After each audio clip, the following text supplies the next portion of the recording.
Bonjour à tous et bon réveil sur Canal 3 Bénin. Merci de votre fidélité à nos programmes. Nous sommes lundi. Bienvenue donc dans votre matinale Actu Matin. Ils vont renouer avec les compositions mardi et mercredi, les admissibles à l'examen du brevet d'études du premier cycle BEPC passeront les épreuves orales et sportives dans les centres d'examen dédiés à cet effet. Les résultats sont connus depuis hier dimanche au plan national et par département de même. Ce matin, nos analyses sur ces efforts fournis par les candidats à cet examen. Nous sommes lundi, on parle politique avec les débatteurs.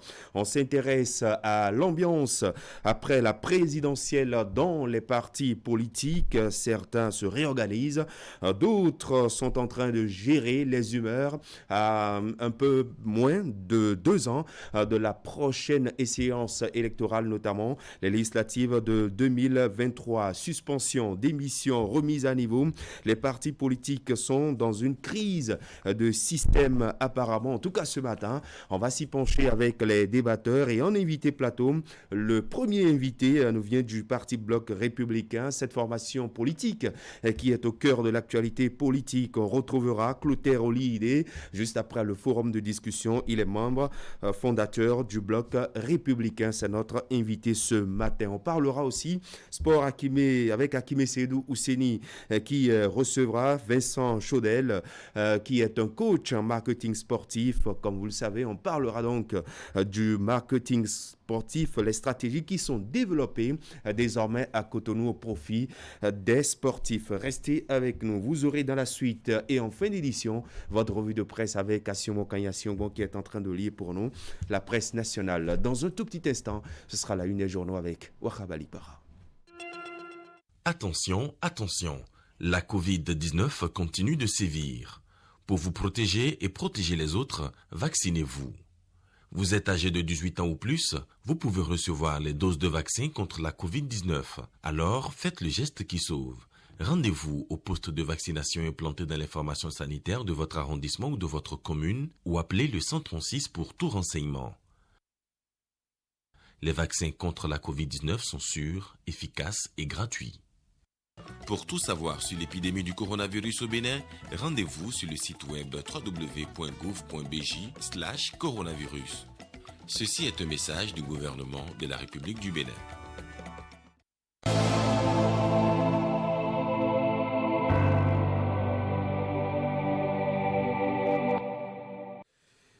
Eh bien, le journal Fraternité revient ce matin sur l'info du moment, les résultats de l'examen du brevet d'études du premier cycle BEPC. On va démarrer avec vous, Wakabali Para. Bonjour. Bonjour Christian et bonjour à tous. Les candidats au brevet d'études du premier cycle sont fixés sur leur sort depuis hier. Les parutions en parlent ce matin. À cela s'ajoutent les activités au niveau de la Cour constitutionnelle et autres sujets politiques, faits de société, économie et autres. On va donc commencer par Fraternité qui décrypte ce matin les résultats du BEPC session de juin 2021. Il nous apprend que le plateau surprend, le littoral et l'Ouémé inquiète. Et puis percée du variant Delta en Afrique, resserrer les barrières face à la Covid-19. Euro 2021, Italie, Danemark, Espagne, Angleterre, un dernier carré royal pour Wembley. Et puis Assemblée générale constitutive, Damien Zinsou plébiscité à la tête du GNAPCAB. Et puis avis de recrutement au niveau de la société Les Bagnols à retrouver à la page 8 du quotidien Fraternité. À la 8 maintenant du quotidien de service public La Nation, bilan moral et financier de l'élection présidentielle, le juge constitutionnel se laisse juger. Et puis budget de l'État, gestion 2022, les priorités pour le bien-être des populations. Quotidien L'Observateur, mauvaise qualité des médicaments et non conformes aux normes. L'honorable Patrice Nobimé Agbo-Dranfort parle de la pertinence de l'Agence africaine du médicament. Et puis le Bénin retiré de la liste des pays sur une décision impulsive du Conseil d'État français. Les 4 vérités, 60,50% au BPC 2021, le plateau premier avec 68,73% et le COUFO deuxième avec 68,53%. Les candidats admissibles planchent pour les épreuves orales mardi et mercredi, tout sur les statistiques et pourcentages par département dans les colonnes donc de 4 vérités. Les 4 vérités qui nous apprend également que le ministre de l'Énergie enregistre d'importants progrès dans son département ministériel. Le confrère de la matinée, finale de la Coupe de la Confédération au Bénin, la CAF élit domicile à Cotonou ce jour. En dehors de la loge VIP de 250 places, 12 000 spectateurs autorisés. Quotidien Le Meilleur, affaire 39 hectares dans la commune d'Abomey-Calavi. L'ancien maire Georges Bada et Seko accusés devant la criette demain mardi. BPC, session de juin 2021, 60,50% de taux de réussite sur le plan national. Quotidien Diakbata, cherté de la vie au Bénin, voici la thérapie de choc que propose Irénée Agossa. Et puis Loterie nationale du Bénin, l'amicale des retraités portée sur les fonds baptismaux. Le chasseur info, polémique sur l'annulation du concours CAF-CP au niveau du ministère des enseignements maternels et primaires pour le compte de l'année 2020. Le ministre Salman Karibou doit dénoncer les fraudeurs. Résultat du BPC 2021, 60,50% de réussite contre 51,19% l'année dernière. Le radar, action contre la pandémie du Covid-19 au Bénin, Covey mobilisé contre ce fléau du siècle pour son éradication. Résultat du BPC, session de juin 2021, 60,50% de taux d'admissibilité au plan national. Le plateau en tête avec 68,73%. Le méga de la lanterne avec 53,67%. Le zoo tient la 4e place, nous apprend le radar.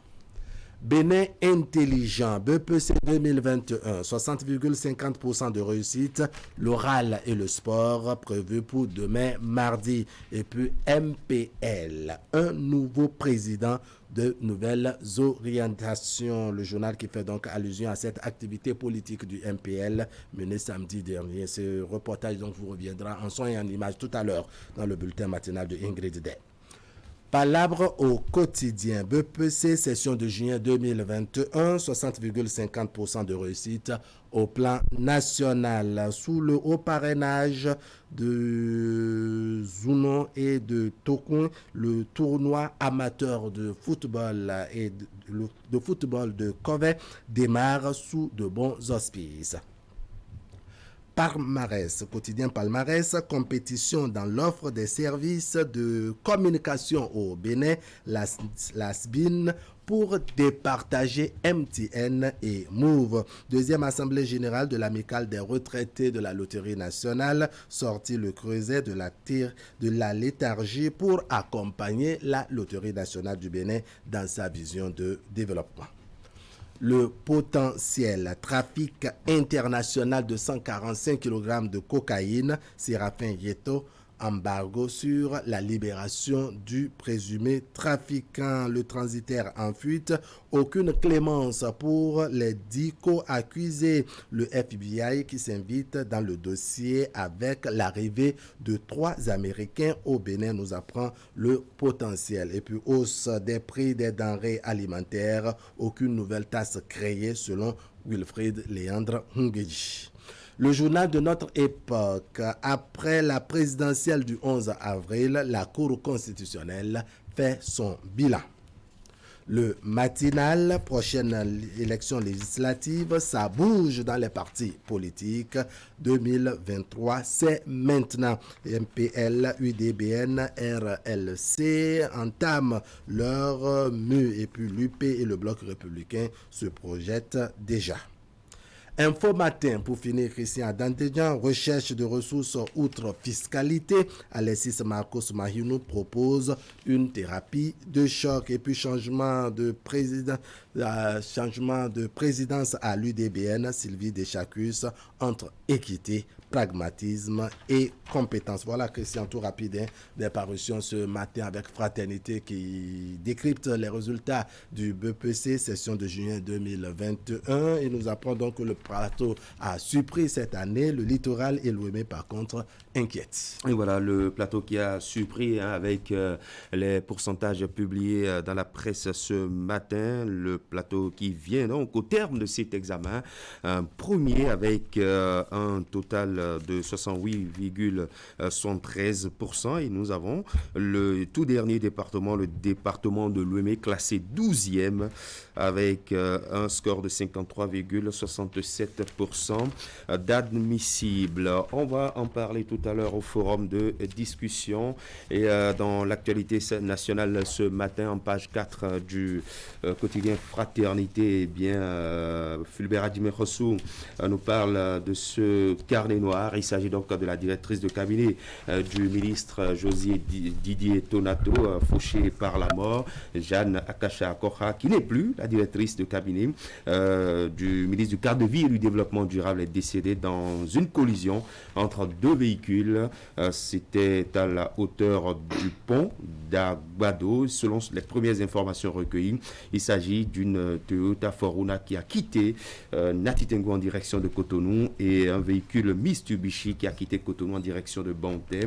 Avec la pluie qui s'est abattue sur la cité de Savalou, eh bien, le véhicule Mitsubishi a perdu le contrôle, a quitté son couloir de circulation, était entré en collision avec le véhicule Toyota Foruna. Tout le personnel du ministère du cadre de vie, nous présentons donc nos condoléances. La suite de votre matinale, et ce sera avec vous, Ingrid, bonjour. Bonjour Christian, bonjour à tous. Voici les titres. Le mouvement populaire de libération réaffirme son appartenance à l'opposition au régime en place au Bénin. C'était ce week-end à l'occasion du Conseil national de la formation politique. Les précisions dans la suite de ce mini-journal. Plusieurs plateaux d'œufs de table saisis et détruits dans les communes de Natitengo et de Tangueta. L'opération est menée par le chef service de la réglementation et du contrôle de la direction départementale de l'agriculture, de l'élevage et de la pêche de l'Atakora en application à la décision gouvernementale relative à l'interdiction de la commercialisation des œufs importés. Voilà, le développement de ces titres avec vous, Ingrid, restez avec nous.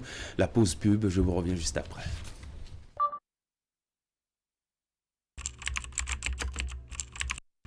Votre chaîne Canal 3 Bénin à portée de main.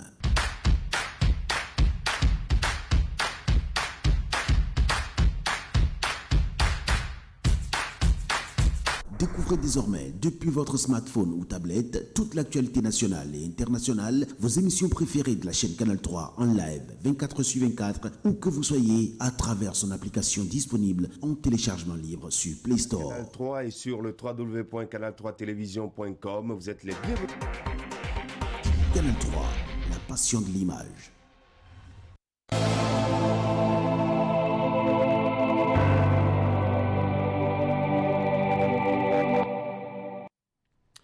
On démarre notre mini-journal par cette activité politique. Le mouvement populaire de libération, parti d'opposition, réaffirme son appartenance à l'opposition au régime du président Patrice Talon, une position affichée au cours de son conseil national tenu le week-end écoulé. Les travaux se sont déroulés dans la commune d'Abomey-Calavi. Nous vous proposons de revivre ici les temps forts de cette sortie politique avec Narcisse Alossé. Pour une première sortie officielle depuis les dernières joutes électorales au Bénin, le mouvement populaire de libération a sorti le grand jeu. Plusieurs dizaines de militants mobilisés ce week-end pour le Conseil national d'un creuset politique qui visiblement est jaloux de ses attributs. Un parti de jeunes sans casserole, un parti d'aînés responsables, un parti de femmes battantes, mais un parti d'opposition. Une option qui, en croire le dirigeant, a valu à lui et à ses militants des attaques les plus acerbes. On lance des pierres qu'à un arbre qui porte des fruits. Si on ne représentait rien, si on ne représentait pas une menace, on ne sera pas en train de nous traquer. Et tout ceci m'amène à vous demander de vous féliciter vous-même. Une autosatisfaction pour cette formation dont l'ambition reste la même, malgré les péripéties.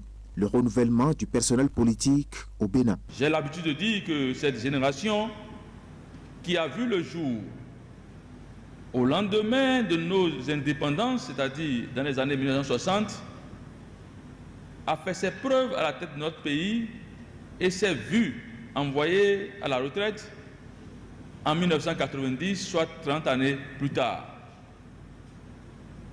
Celle des années 90 qui a vu le jour après la mise en retraite de la génération des années 60, qui a émergé après l'historique conférence des forces vives de la nation, aussi en 2020, compte à son actif 30 années. Donc il est temps pour cette génération aussi de passer la main à la génération à laquelle nous nous appartenons. L'orateur du jour a ensuite jeté un regard sur les événements qui ont marqué les dernières compétitions électorales, notamment le processus d'obtention des récépissés définitifs. Parce que nous, au MPL, si on nous appelait et qu'on nous demandait de venir nous agenouiller, de venir ramper pour prendre, on serait allé prendre. Parce qu'aucune humiliation ne serait de trop pour sortir notre peuple de la misère, de la précarité et de la pauvreté. Un peuple opprimé est un peuple qui mérite d'être délivré, a conclu Sabi Korogoné, qui appelle les militants de sa formation au front du combat politique pour la conquête du pouvoir. Au-delà des discours, bien d'autres actes statutaires ont été posés au cours de ce Conseil national. Des actes qui montrent aux yeux de l'opinion la santé d'une formation politique qui a soif de conquérir le pouvoir. Et voilà, il faut rappeler qu'au terme des travaux de ce congrès, le parti MPL a un nouveau président en la personne de Espérance Tébé. La direction départementale du commerce de la Liborie a effectué une descente dans les communes sous tutelle, Ingrid. Oui, Christian, il s'agit en effet d'une opération qui vise à mettre fin à l'exportation croissante des denrées alimentaires de première nécessité pendant cette période de cherté des produits vivriers. On fait le point. Cette fois-ci, les propriétaires de ces marchandises n'ont pas la chance d'aller écouler leurs produits hors du Bénin. Un contrôle opéré par la direction départementale du commerce de la Liborie, appuyé de la police républicaine, a permis de surprendre les exportations frauduleuses. Faute de documents appropriés et taxes à payer, le voyage s'arrête ici. Nous allons demander à ces opérateurs économiques exerçant cette activité un certain nombre de documents. Est-ce qu'ils remplissent les conditions d'exercice pour cette activité et la voie administrative en leur délivrant des convocations pour donner suite à ce qu'ils font. 3 communes sont concernées par cette sortie de la direction: Malanville, Karimama et Segmana. La majorité des commerçants interpellés avouent n'être informés des dispositions antérieures à prendre. Moi, je n'ai pas courant, je n'ai pas sorti. Moi, je suis un magasin, j'ai déposé là-bas.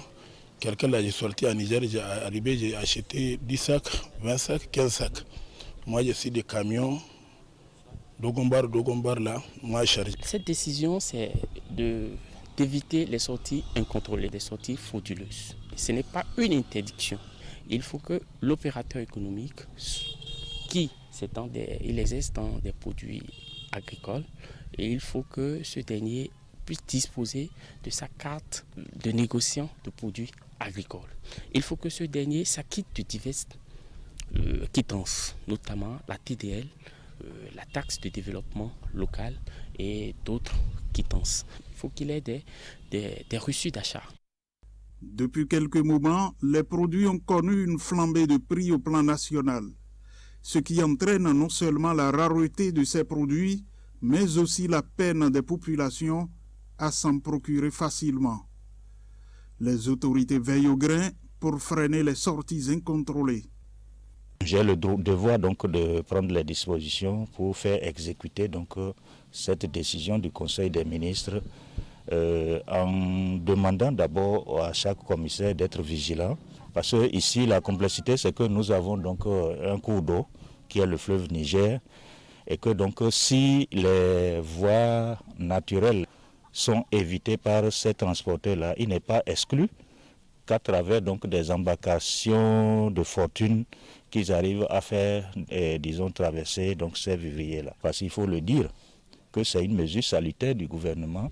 Alors si déjà à l'heure actuelle, au mois de juin, où les pluies n'ont même pas commencé véritablement, pour qu'on commence déjà la production, si le sac de maïs est à 25 000, c'est dire que si on va jusqu'en août, même le moyen, c'est-à-dire le citoyen moyen, aura des problèmes à se nourrir. Il y a des conditions requises qu'on doit réunir. Ceux qui transgressent ces conditions doivent en répondre. Il ne sert à rien de continuer à exporter ou bien à envoyer de par-delà des frontières des produits dont nous-mêmes nous en avons besoin. Au nombre de personnes interpellées, des ressortissants des pays de la sous-région. Le phénomène des exportations frauduleuses s'est étendu aux communes de Kanye et de Gabounou, où des marchandises ont été également arrêtées. On écoute à présent le ministre de l'Industrie et du Commerce, Shadia Souma, se prononce ici sur les raisons de la flambée des prix des produits vivriers au Bénin. Vous savez, la situation des prix est une tendance mondiale. On sait aussi maintenant que cela s'explique par divers facteurs, au nombre desquels la mauvaise pluviométrie qui a induit les récoltes moins bonnes que prévues dans les grands pays producteurs et consommateurs. Même si au Bénin, nous avons pu maintenir, grâce à la politique du gouvernement, un niveau de production satisfaisant au cours de la dernière campagne agricole. Ensuite, il y a l'appétit des grands pays consommateurs qui n'hésitent pas à recourir à d'autres marchés, dont celui du Bénin, pour s'approvisionner afin de faire face à la soudure qu'ils observent chez eux. Dès les premières alertes sur nos marchés, nous avons au niveau du ministère déployé nos équipes sur le terrain. J'ai moi-même rencontré diverses associations de commerçants, surtout des grossistes céréaliers, pour mieux apprécier la situation. Et ensemble, nous avons pu conclure qu'en dehors des facteurs objectifs évoqués, il y a une grande spéculation qui est liée à la forte demande étrangère. Ce que nous pouvons retenir, c'est vraiment cette demande qui est inhabituelle, alors que nous avons, nous, une production qui est constante. Le gouvernement a pris la décision d'interdire les sorties incontrôlées de nos produits vivriers vers les pays étrangers, notamment la sous-région. Donc il s'agit du maïs, du sorgho, du mil, du haricot et surtout du gari, qui est devenu aujourd'hui un produit très consommé dans les pays qui habituellement n'en consommaient pas. Depuis cette décision, il y a eu énormément de saisies, des milliers de sacs, plus de 3000 sacs, qui aujourd'hui se chiffrent en plusieurs centaines de tonnes de nos produits vivriers au niveau des communes frontalières, qui étaient en partance pour les pays voisins, les pays d'à côté, les pays de la sous-région également. Heureusement que donc, le gouvernement a vu juste et a pris cette décision forte. Si on ne faisait rien, on aurait vraiment une plus forte tension sur nos marchés intérieurs et conduit à vraiment l'indisponibilité totale de ces produits-là. Cela a permis aux Béninois aujourd'hui, en tout cas, d'avoir les produits non seulement disponibles, mais surtout de débourser beaucoup moins que ce qui se pratique ailleurs. En ce qui concerne les produits importés, ça c'est vraiment d'autres causes. C'est la suite des effets pervers donc, de la COVID-19. Les matières premières sont devenues plus chères, donc ce qui fait qu'à la transformation, donc c'est le consommateur final qui paie la facture. Donc les idées, on entend un peu parler d'idées reçues qui disent que c'est la fiscalité, pas du tout. On n'a ni augmentation de taxes, ni de nouvelles taxes sur les produits importés. La réalité, c'est surtout l'indisponibilité de conteneurs, qui aujourd'hui, les conteneurs sont très chers, ce qui fait que les produits importés, au final, reviennent plus chers. Mais ça, la cause ne se trouve pas du tout à notre niveau, et c'est d'ailleurs pas au Bénin seul que ces produits importés sont plus chers. On espère aussi que les pays grands consommateurs pourront également avoir un peu plus de produits localement chez eux. Mais en tout cas, nous suivons, nous n'abandonnons pas, et avec les grossistes des marchés, là encore, nous appelons vraiment à un patriotisme. C'est ensemble que nous allons réussir. Aujourd'hui, le gouvernement a déjà fait un grand pas, c'est de dire les produits doivent rester sur le territoire pour nos compatriotes. Nous devons aider à cela. Nous allons être patients également parce que nous avons déjà les premières pluies, donc on aura encore plus de produits, mais on sait que la demande des pays de la sous-région est forte. Comme je vous avais dit, il y a des denrées comme le gari qui n'étaient pas consommées, qui aujourd'hui est très prisé. La demande est forte. Nous avons déjà, au niveau de l'agriculture, pris toutes les dispositions pour augmenter la production. Nous sommes dans une région où nous faisons également l'intégration. Je vous l'annonçais en titre, le chef service de la réglementation et du contrôle de la direction départementale de l'agriculture, de l'élevage et de la pêche de l'Atakora a procédé vendredi à Nati Tengou et à Tanguieta à la destruction de plusieurs plateaux d'œufs de table. L'opération est menée en application de la décision gouvernementale relative à l'interdiction de la commercialisation des œufs importés. Reportage. Environ 150 plateaux d'œufs de table détruits ce vendredi 2 juillet 2021 par les agents de la DDAEP à Takora, à Nati Tengou et à Tanguieta. A raisonné courant février à juin, la destruction de ces œufs répond à une décision du gouvernement béninois. La journée d'aujourd'hui a été retenue pour détruire les œufs que nous avons raisonné suite à l'application du communiqué interministériel interdisant l'importation des œufs non produits au Bénin. Ici à Tanguieta, nous avons détruit 91 plateaux d'œufs et à Nati Tengou, 31 plateaux d'œufs à raisonner chez des commerçants qui viennent inonder le marché avec des œufs de table produits à l'extérieur du Bénin et qui empêchent nos producteurs de vivre de cette activité. Une action née de la collaboration entre la DDAEP à Takora, la TDA Pôle 4, les populations et les forces de l'ordre.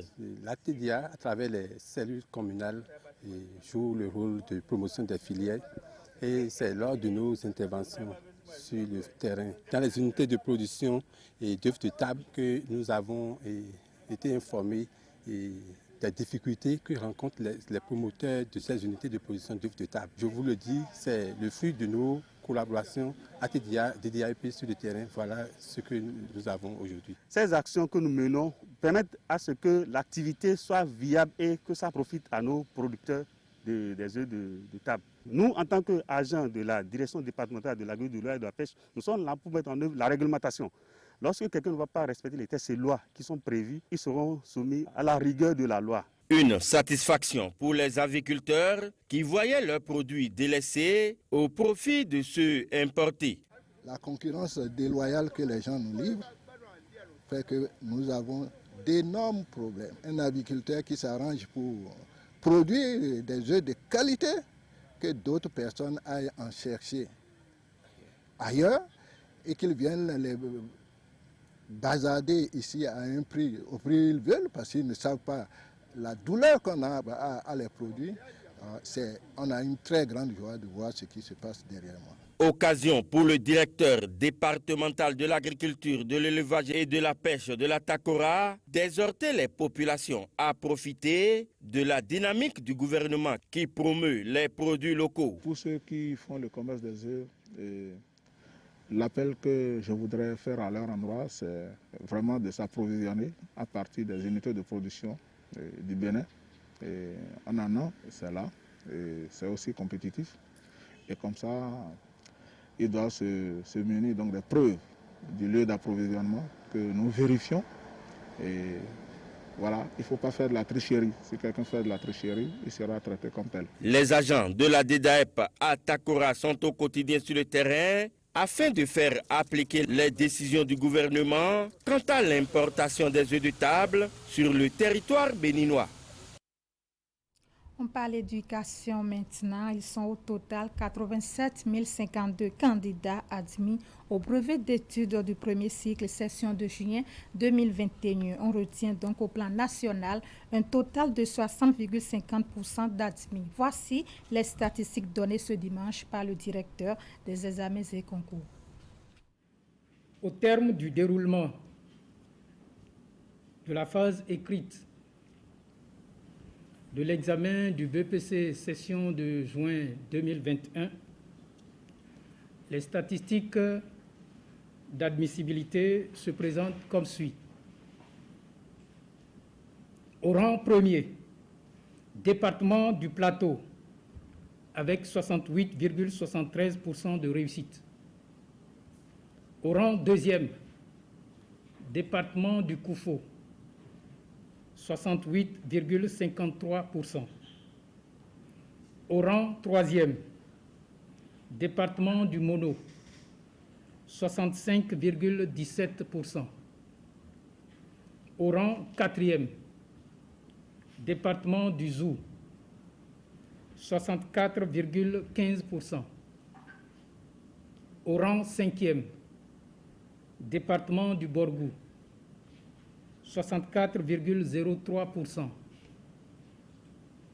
Au rang sixième, département de l'Atlantique, 63,06%.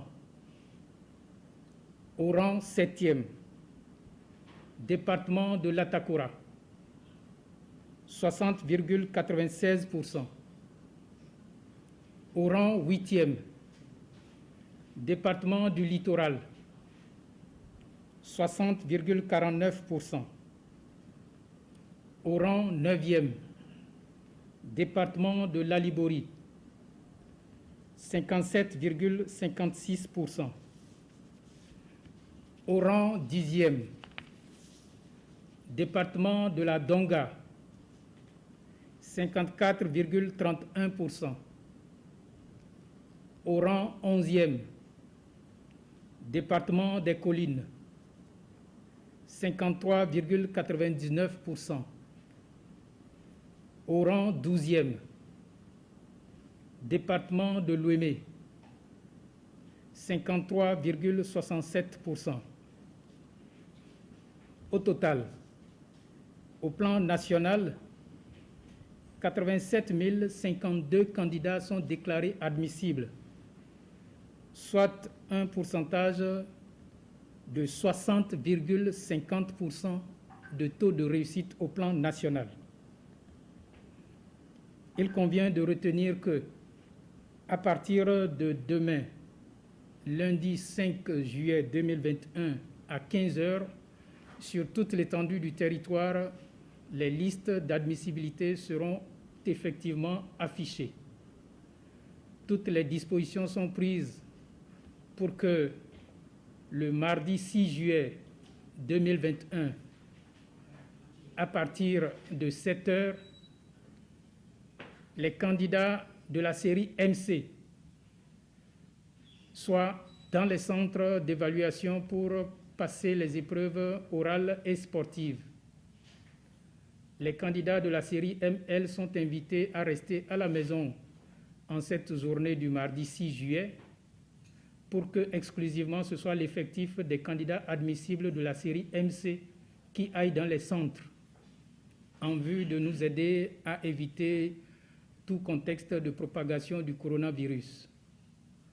Le mercredi 7 juillet 2021, à partir de 7h, le restant des candidats de MC qui n'auront pas pu achever de passer les épreuves au cours de la journée du mardi sont invités à se présenter dans les centres aux côtés de l'effectif des candidats admissibles de la série ML. Aux candidats admissibles, nous présentons nos félicitations et les exhortons à la rigueur pour la suite du parcours. Aux candidats non admissibles, nous leur demandons de s'armer de courage et de patience pour un travail méthodique et rigoureux. Pour tout le peuple béninois, nous devrions tous redoubler d'efforts, car selon l'évaluation suivant les principes de l'APC, on devrait s'attendre à 100%. Plan international Bénin a doté 34 écoles primaires publiques des 9 communes de l'Atakora de systèmes d'électrification solaire. Les animateurs des différentes activités de parrainage ont été quant à eux dotés de moyens roulants et d'ordinateurs. Abdou Sabi Idrissou et Alassane Harouna nous font le point. Des tables-bancs au profit des collèges et écoles primaires de Tukuntuna et d'autres localités de l'Atakora. Geste de plan international Bénin mis en place par les ONG SNA et Equifi, le don s'inscrit dans le cadre du projet de développement des repères positifs pour les filles de l'Atakora.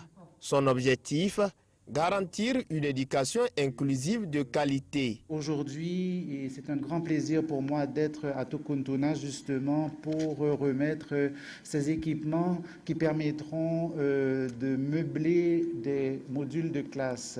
Cet apport de plan international et de ses bailleurs, en collaboration avec ses partenaires, montre que l'éducation est au cœur de notre intervention.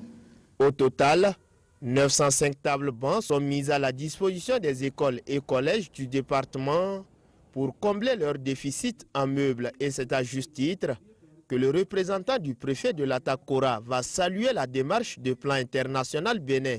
Je voudrais exprimer également les remerciements de Madame le préfet pour tout ce que Plan Bénin fait dans plusieurs domaines. Je voudrais, au nom d'abord des élèves, au nom des parents, dire merci infiniment à Plan International.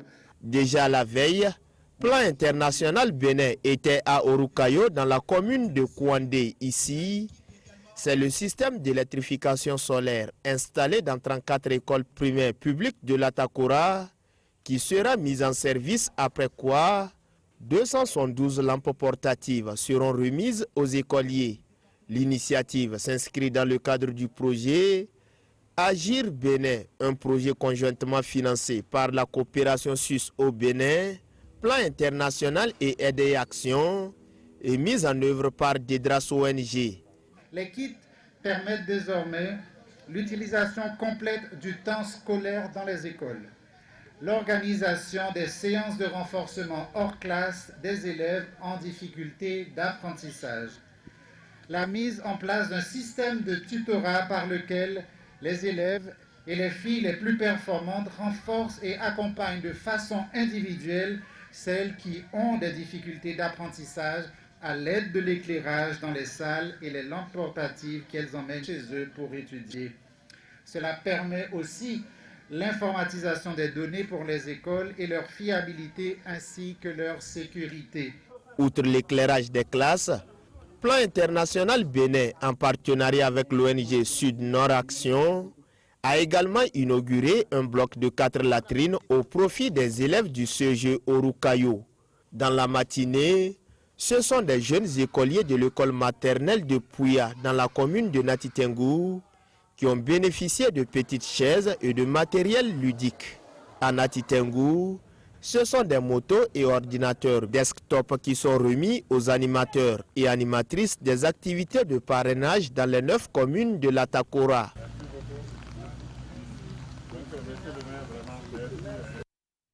Voilà, c'est la fin de cette session d'information. Merci de nous avoir suivis. L'information continue sur Atu Matin, Christian. Merci à vous, Ingrid. Merci pour ces informations en images et merci à toute la rédaction de Canal 3 Bénin. Vous restez avec nous dans un instant, le forum de discussion avec l'ensemble du plateau de débatteurs. On reviendra donc sur l'animation politique au sein de nos partis politiques. Plus de jours passent, plus nous avons des informations sur suspension, les démissions et d'autres formations politiques qui font un travail de renaissance. On va en parler ce matin.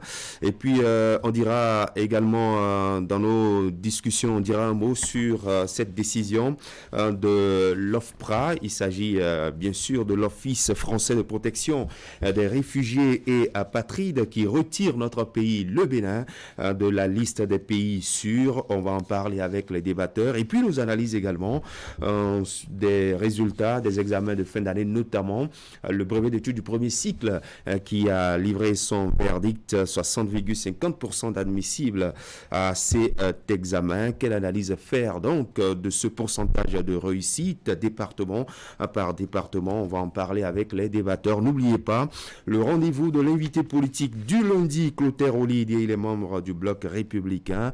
Il sera avec nous pour nous parler de l'actualité de son parti politique et par la suite, vous aurez les sports avec Hakime Ousseni qui ce matin recevra un invité, Vincent Chaudel. Restez avec nous.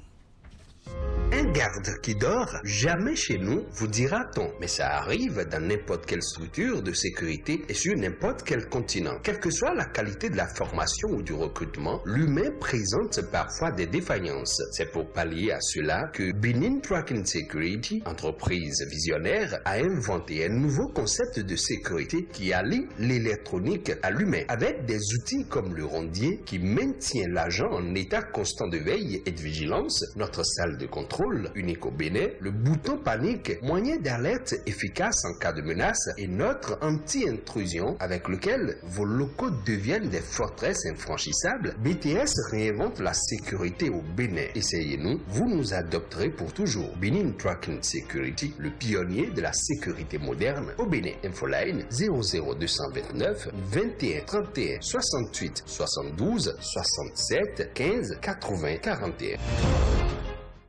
Ensemble, célébrons le foot devant l'UEFA Euro 2020 en direct et en HD sur les chaînes Canal+ Sport. Et pour profiter du meilleur des bouquets Canal+, réabonnez-vous à la formule supérieure pour bénéficier de 30 jours à Évasion Plus ou tout Canal+. Par exemple, si vous êtes abonné à la formule Access, réabonnez-vous à Évasion et obtenez Évasion Plus pendant 30 jours. Et si vous êtes abonné à la formule Évasion, réabonnez-vous à Évasion Plus pour gagner 30 jours à tout Canal+. Réabonnez-vous vite. Le géant concert de tes vacances, le groupe Empire vous offre Dadju le 24 juillet à partir de 17h au Palais des Congrès. Tickets disponibles à MTN, Canal+, au restaurant Le Domino, Glacé, Alibaba, Concerto et au Canal Olympia. Entrée simple 10 000, VIP 15 000, réservation 50 000. Infoline plus 229 91 43 63 63. Dadju à Cotonou le 24 juillet. Est-ce que vous êtes prêts? Sponsor officiel MTN Bénin, OGIP. Sponsor Canal+, OCC, Orabank Bénin, Fred s'impose, Les Bagnoles Motors, Novotel, Atlantique Assurance Vie, la Loterie Nationale du Bénin et Woodin.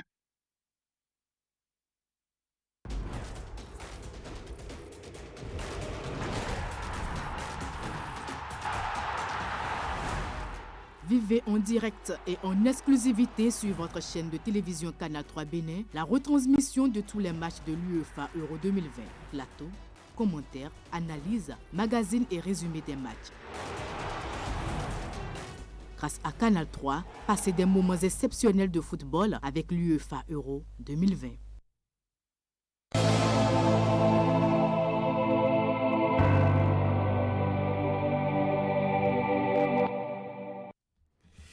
Allez, merci de nous rejoindre pendant qu'il sonne 7h44. Bonjour Hakime, bonjour Herman, bonjour André, bonjour Abou, Wahab Alikwara.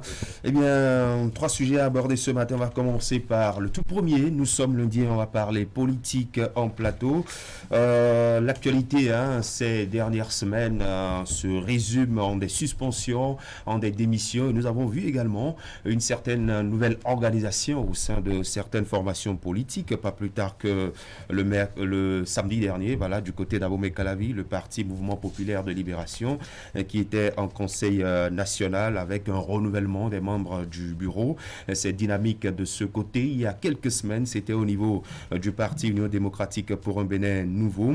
Mais dans la foulée, nous avons quand même, dans l'actualité, lu des démissions des formations politiques et des plus grandes approchées de ces personnes ou de ces militants de partis n'hésitent pas à vous dire qu'au sein de leur formation politique, que les choses ne tournent pas normalement bien. Lorsque vous analysez tout ce que nous observons là, Herman Parfait et Agnès Boussou, doit-on parler de crise, de maturité et de croissance au sein de cette formation politique?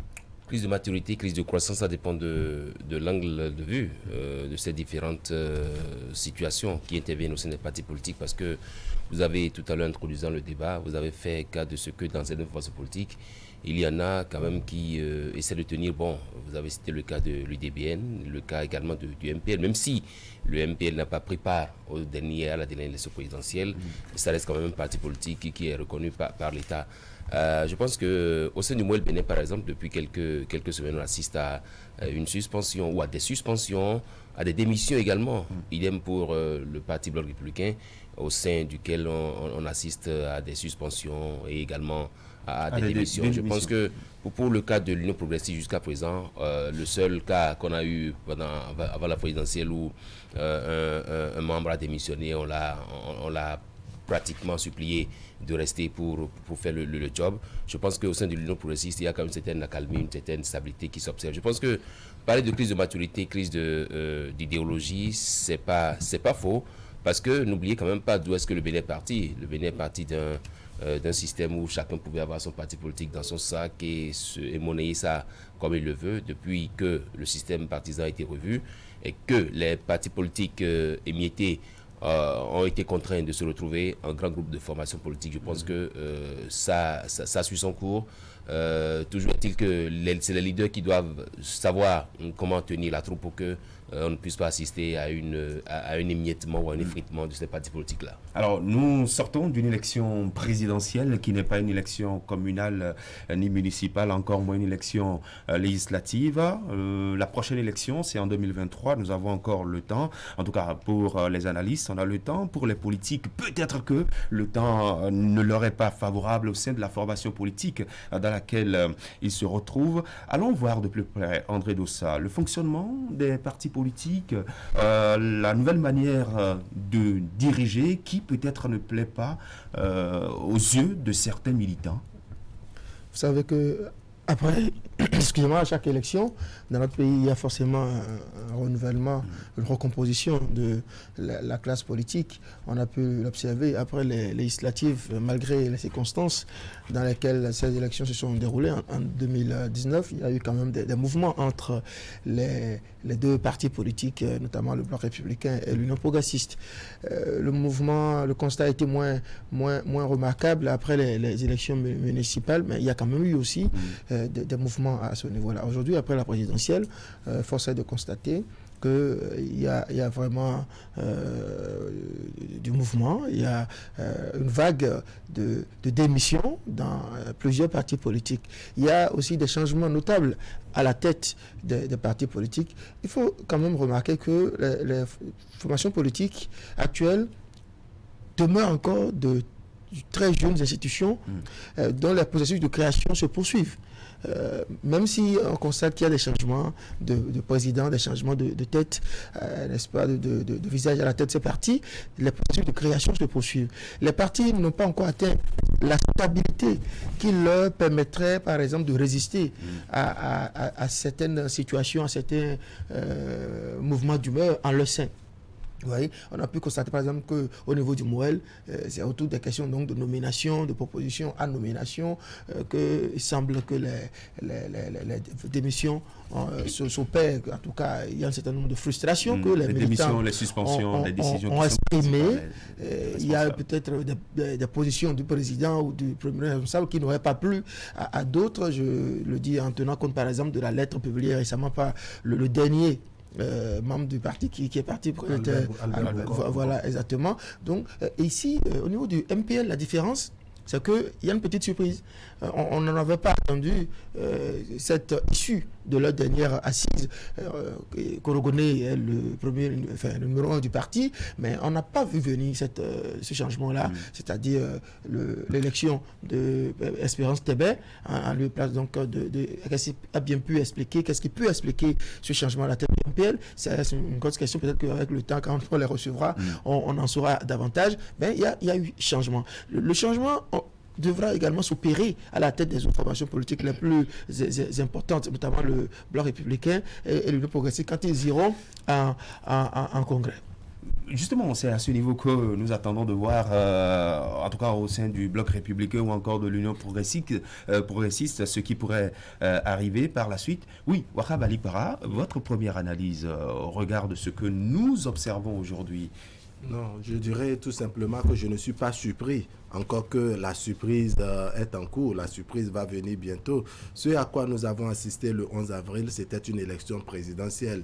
Pour les partis soutenant donc la mouvance présidentielle, il y avait eu au moins un accord autour du candidat. Donc à ce niveau, pour l'élection présidentielle, c'était un seul candidat pour un duo pour la mouvance présidentielle. Il n'y avait pas de souci. Mais pour l'élection qui est en cours, les législatives à venir, il y a les questions de positionnement. C'est à ce niveau que naissent les frustrations de toutes les couleurs, de toutes les colorations. Et donc, ce qui se passe actuellement, quand on prend le cas de Mouel Bénin, et si on s'en tient bien entendu à cette lettre qui a fait le tour des réseaux sociaux, publiée donc par Albert Bokor, n'est-ce pas, qui a démissionné de Mouel Bénin, lui qui est donc le secrétaire national aux affaires juridiques, n'est-ce pas, c'est des questions, je dirais, de forme, des questions de ressenti. Vous savez, vous notez qu'il y a eu des frustrations parce qu'on aurait proposé X à la nomination et que certains ont donné leur avis et ça a plus ou moins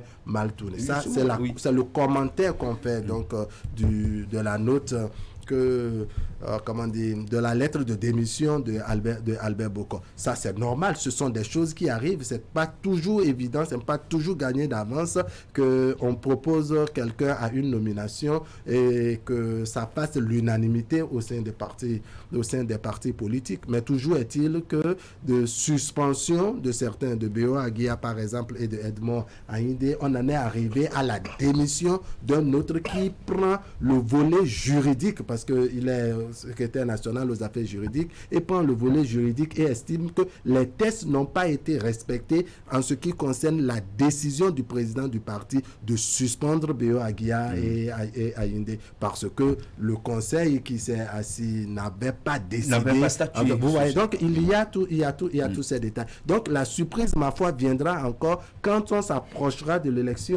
des élections législatives et que certains ne se verront pas positionnés. De ceux qui souhaitent... C'est encore bien loin, même si ça va être... Mais c'est très tôt qu'il faut aménager sa monture. Sinon, les choses davantage vont s'empirer. Maintenant, quand on tient compte de cette démission qu'on a notée au niveau du bloc républicain, qui est un parti également soutenant les actions de la mouvance présidentielle, n'est-ce pas? Ce sont des choses qui arrivent. Lorsque vous ne vous sentez pas à l'aise, lorsque vous partagez ensemble au départ certains idéaux et que chemin faisant, vous aurez souhaité que les choses puissent s'améliorer ou bien prendre une autre orientation. Par contre, vous faites des propositions qui ne sont jamais frustrées. Voilà. Donc il y a bien d'éléments qui peuvent créer de frustration. Alors, est-ce que vous avez la réponse à la question la crise de maturité? Crise de maturité. Des partis qui ont moins de 3 ans. Non, je pense qu'on a encore de temps pour davantage éprouver les partis politiques et parler de crise de maturité et autres. Voilà, Akimé. Je crois que je balayerai un peu sur l'un des pans d'intervention d'André qui dit que les différentes formations politiques sont à leur début. Ce ne sont pas encore des institutions totalement fortes parce que quand on se réfère aux conditions de création de ces formations politiques, Christian Dandédian, on se rend compte qu'il a été beaucoup plus question, je dirais des éléments conjoncturels.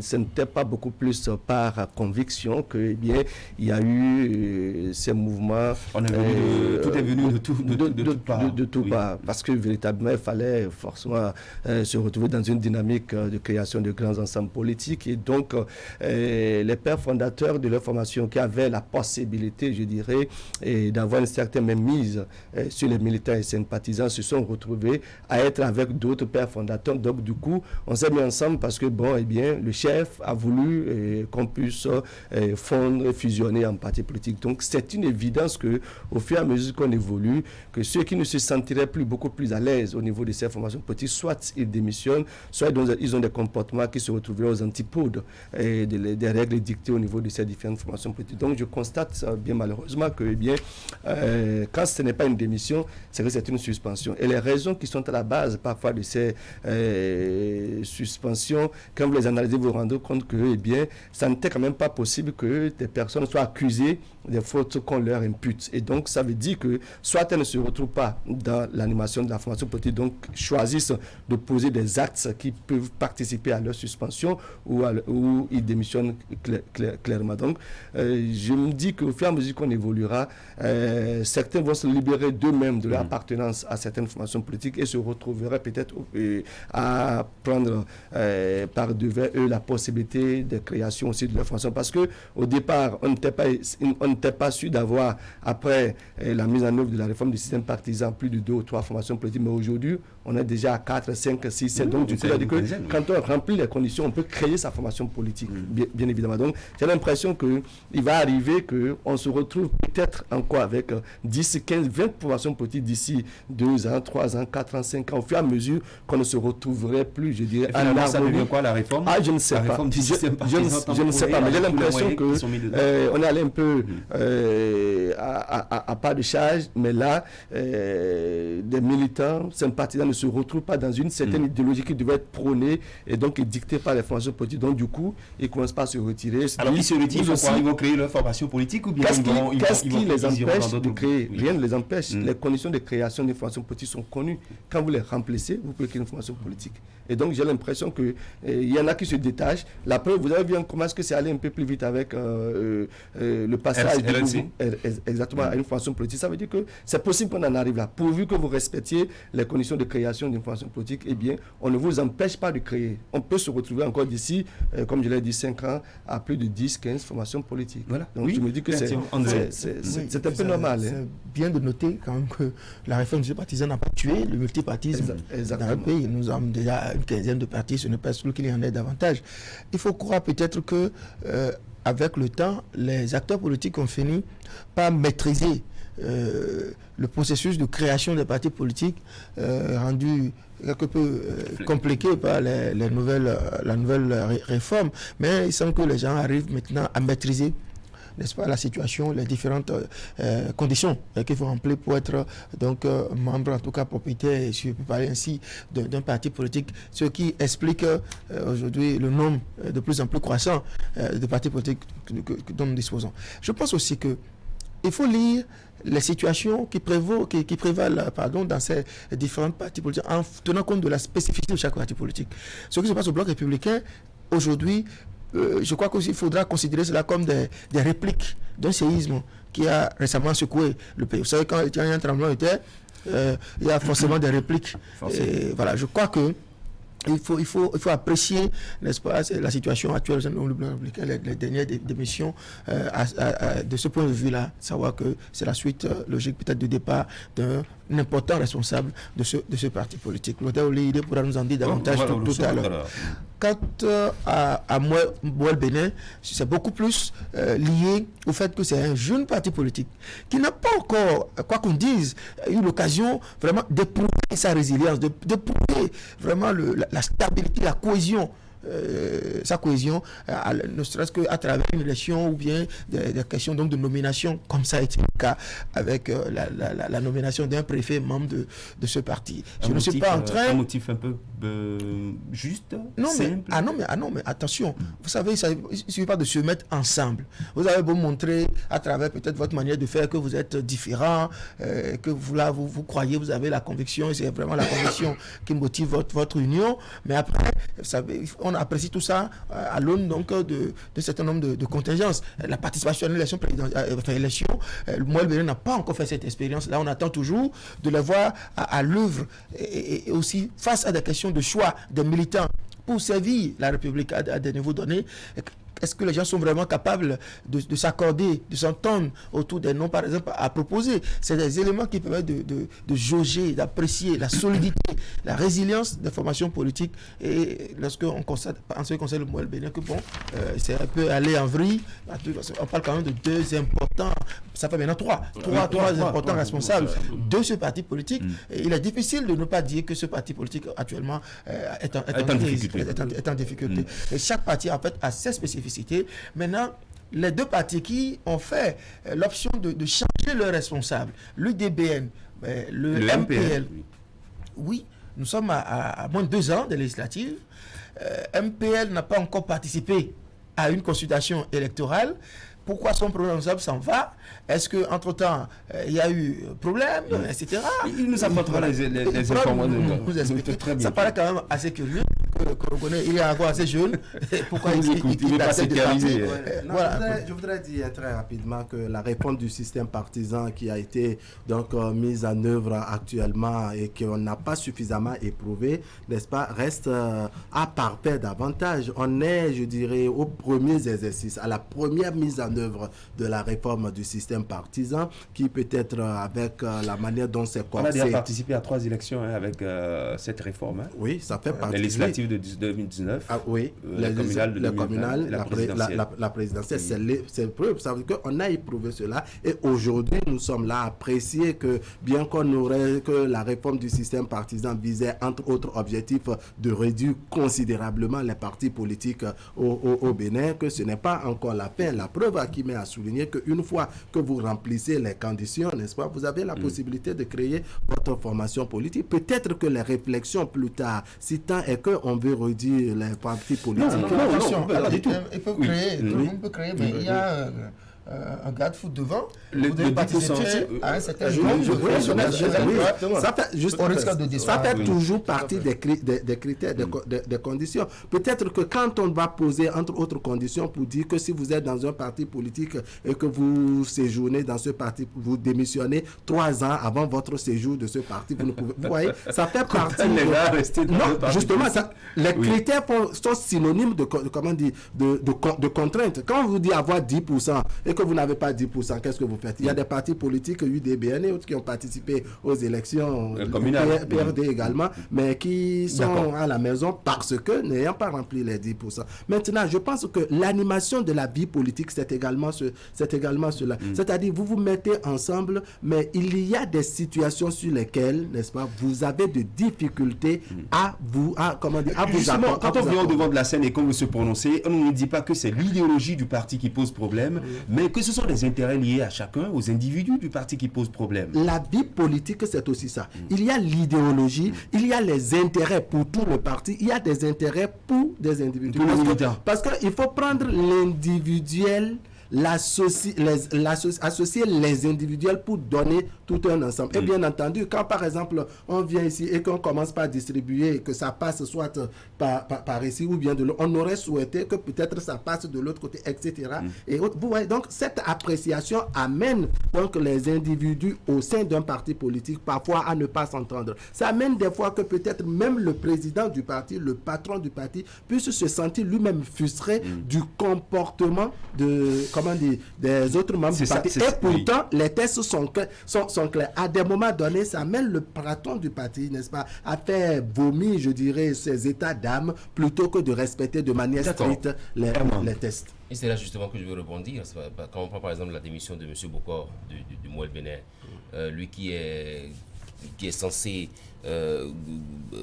garder la maison pour ce qui est des affaires juridiques, quand il démissionne parce qu'il suppose ou parce qu'il justifie sa démission par le fait que le président du parti n'a pas respecté les consignes données ou ce qui a été retenu en conseil, je pense qu'il tient le bon bout parce que justement l'obéissance au test qu'on s'est prescrit, je pense que c'est ça qui est la liberté. Pour les autres partis politiques, je pense que ce que nous disons ce matin, c'est vrai, on voit un peu les choses autrement, mais moi je lis ça beaucoup plus à une crise. C'est vrai, les partis politiques n'ont que 3 ans, un peu moins de 3 ans d'existence. Mais n'oubliez pas qu'à la création, par exemple, de cette information politique, il a été annoncé des instances. On nous a dit que dans 2 ans, on va faire le congrès, ou dans 2 ans, on va faire le conseil national, et qu'on va désigner qui pour diriger le parti. Ça peut, les démissions auxquelles on assiste, et même c'est vrai qu'au sein de l'UP, j'ai parlé tout à l'heure d'une certaine accalmie, ça peut également couvrir une certaine crise, peut-être parce que les gens se disent, bon, on attend de voir ce que ça va donner, parce que justement, quand on a dit, au bout de 2 ans, au bout de 3 ans, on va organiser tel congrès avant la présidentielle et qu'on n'a pas tenu, ça peut déranger des éléments du parti politique qui pensent que, bon, il y en a qui veulent encore toujours avoir leur même mise sur le parti politique, qui veulent garder le parti politique comme ils l'ont toujours fait par le passé. Je pense que ça doit amener les partis politiques désormais à revoir un peu leur organisation. Le cas, par exemple, du Bloc républicain. À ce niveau également, il y a un malaise et c'est plus profond sans doute que ce que nous sommes en train de voir. Peut-être qu'il y en a qui veulent qu'on aille à un congrès pour qu'on sache qui est vraiment le président du parti. Il y a tant et tant de choses, à mon avis, qu'on peut toujours explorer. Allez, je pense quand même que je ne veux pas dire que forcément ce que M. Boko a dit, c'est une parole d'évangile et que c'est forcément ça, ce dont a pu se rendre coupable Jacques Kayadi. Mais on note dans ses griefs contre son président qu'il semble que l'on a un peu de mal à se départir de cette pratique que la réforme du système partisan est censée avoir abolie. C'est-à-dire un président omniscient, omnipotent, qui donc décide, qui donne le ton. Normalement, aujourd'hui, au sein des partis politiques, ça ne devrait pas être le cas, parce que ça n'appartient plus à un patrimoine privé d'un président fondateur, d'un père fondateur, mais c'est censé appartenir à l'ensemble des militants qui, à travers les organes du parti, prennent les décisions. Je ne suis pas en train de valider, de prendre pour parole d'évangile ce qu'on reproche à Jacques Kayadi, mais si c'est le cas, d'ailleurs, je crois que lui-même doit pouvoir monter au créneau pour se justifier, s'expliquer. Très bien. Mais aujourd'hui, que ça s'appelle Union progressiste ou MOEL ou MPL ou UDBN, les partis politiques ne devraient plus être aujourd'hui gérés, gouvernés comme par le passé, parce que c'est ce que la réforme est censée corriger. Ça devrait être l'idéal, mais dans les faits et dans la pratique, dans la déclinaison de leur existence sur le terrain, nous constatons que, eh bien, on a l'impression de repartir encore à la manière dont s'étaient gérées les anciennes formations politiques. Parce que, eh bien, tel reproche, tel que lui, à travers les réseaux sociaux, bien par presse interposée, donne l'impression visiblement que, eh bien, il reste encore au niveau, donc, à la tête de nos formations politiques actuelles, des pères fondateurs, c'est-à-dire que des personnes qui, à elles seules, décident de la vie de la formation politique. Donc, du coup, ça doit forcément embêter certains militants et sympathisants qui ont cru qu'il y avait des idéaux que prônent ces différentes formations politiques, donc, auxquelles ils ont adhéré et pour lesquels ils ont accepté être au niveau des formations politiques. Donc, en gros, c'est quand on retourne à la case du départ. C'est-à-dire, quoi, comme je l'ai fait constater dans ma première prise de parole, on s'est mis ensemble, pas forcément parce qu'il y avait un idéal à défendre, mais on s'est mis ensemble parce qu'il y avait une question conjoncturelle à régler. Et quand on a fini de régler cette question, aujourd'hui, on fait face aux intérêts. Une formation politique pour sa création, pour son existence, tout le monde sait que, eh bien, elle va à la quête du pouvoir. Et bien, dès qu'elle est dans le pouvoir, il faut forcément les gérer ce pouvoir. Donc, quand on se rend compte que dans la quête du pouvoir, il y a forcément des intérêts qui divergent, bien évidemment, Christian, dans des gens souffrés, qu'il y en a qui se disent, je préfère être la tête du poisson que d'être la queue, je dirais, du magouilla. Donc, il n'y a rien à faire. Je crois qu'au fur et à mesure que nous évoluerons, on va constater que, eh bien, on a l'impression de ne pas forcément avancer, on fait un pas en avant, et on en fait suffisamment en arrière. Je veux espérer que les différentes formations politiques, pendant que nous y sommes à travers les responsables, puissent se rendre à l'évidence qu'il va falloir qu'on puisse remettre les choses à l'endroit pour que véritablement d'ici les mois exactement, parce que 2023 pour les législatives prochaines, j'ai l'impression que ça va beaucoup plus. Voilà, nous allons évoluer.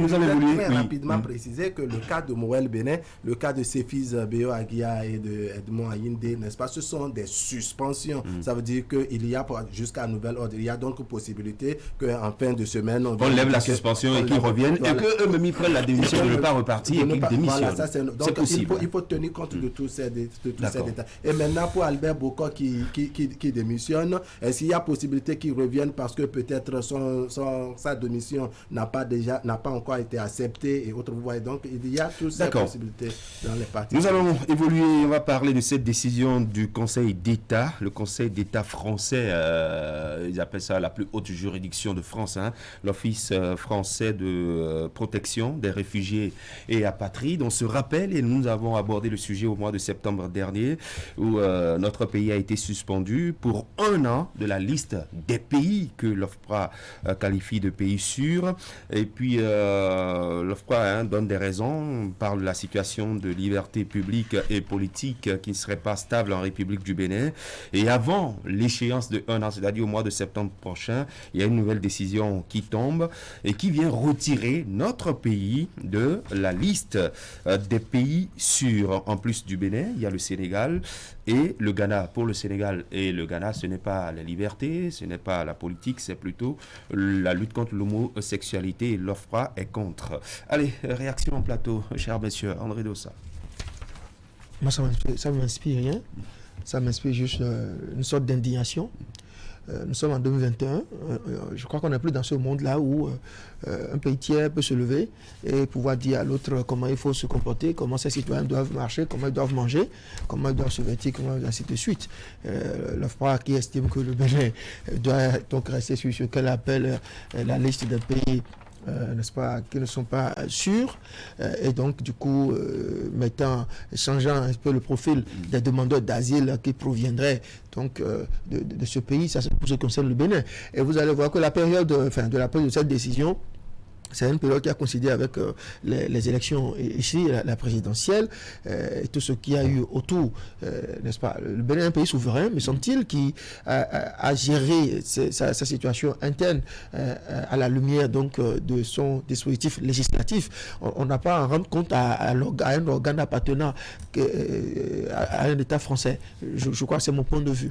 Ce qu'on demande à contrario au Ghana et au Sénégal, c'est d'accepter, n'est-ce pas, d'abolir leur tradition, d'abolir nos mœurs, nos valeurs pour, n'est-ce pas, accepter, épouser, n'est-ce pas, ce que l'Occident a fait aujourd'hui de l'humanité. On leur reproche, n'est-ce pas, d'avoir des législations qui ne favoriseraient pas l'épanouissement, l'émancipation des LGBT, des personnes homosexuelles. Je ne le dis pas en stigmatisant ces dernières, mais nous sommes en Afrique et nous devons quand même encore continuer de nous battre pour conserver le peu qui nous reste encore, parce que n'oublions pas aussi nos sociétés s'occidentalisent à une vitesse effrénée. Voilà un peu. Moi, franchement, vous êtes indigné. Ça m'indigne. Ouais. Et vous? Non, écoutez, nous sommes jusqu'à l'heure où nous parlons, n'est-ce pas, un État souverain. C'est pour moi la France qui comprend ce qu'elle appelle on n'est pas un pays sûr.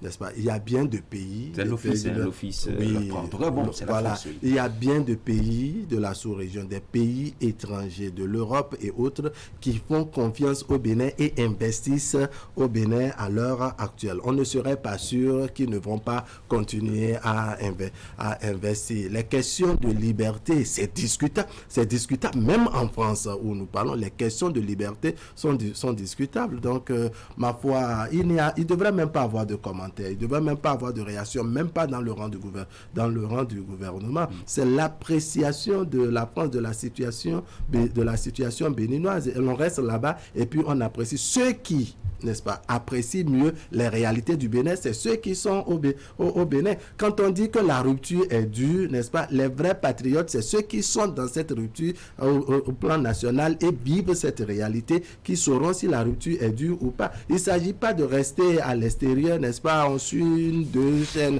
un reportage d'une chaîne qui vient choisir l'angle de traitement d'une information et puis on dit le Bénin est sûr, le Bénin n'est pas sûr et autres. Les réalités sont sur le terrain. L'effort que le Bénin a fait depuis quelques années déjà à l'effet d'encourager, à l'effet donc d'installer des réformes qui attirent davantage des investisseurs étrangers au Bénin, fait dire que quand vous n'avez pas la garantie de votre sécurité, vous ne viendrez pas investir des milliards dans une entreprise au Bénin. Le sol davantage est sécurisé. Vous allez à l'ANDF à travers le ministère de l'économie et des finances, le foncier, n'est-ce pas, est sécurisé davantage. Donc je crois qu'il y a bien d'éléments qui sont sécurisés pour que on n'en arrive pas à ce niveau. Je ne sais pas. Pas de commentaire. Non, il y a des éléments qui ont concouru à cette conclusion. Et ce qui est intéressant, c'est que en fait, état de ce que le Ghana et le Sénégal, pour des raisons toutes particulières, bien évidemment, parce que bon, il y a des pratiques occidentales qui ont été déportées en Afrique, et donc, eh bien, apparemment, et les Sénégalais et les Ghanéens ne se retrouvent pas dans ces pratiques, ne sont pas d'accord avec la base dont ça se fait, et donc expriment de façon très ouverte à travers, mettons quoi, le comportement, la législation qu'on sort, et donc, du coup, on estime que il n'aurait pas fallu faire les choses comme ça. Et donc, conséquence, c'est qu'on les retire autant que le Bénin. Le Bénin, c'était il y a 12 mois. Et maintenant, c'est un retrait définitif. Non, s'il y a toujours des conditions à remplir, il y a des efforts à faire, eh bien, les gouvernants ont pris acte. Et certainement travailleront à arrondir les angles, parce qu'on ne vit pas en vase clos, bien évidemment. Je vais juste constater que, bien, s'il y a des recommandations particulières, qu'on en tienne compte, si tant est que ça peut faire bouger les lignes, sinon autrement, je ne sais pas. ce que de vraiment négatif ou de positif ça peut y avoir.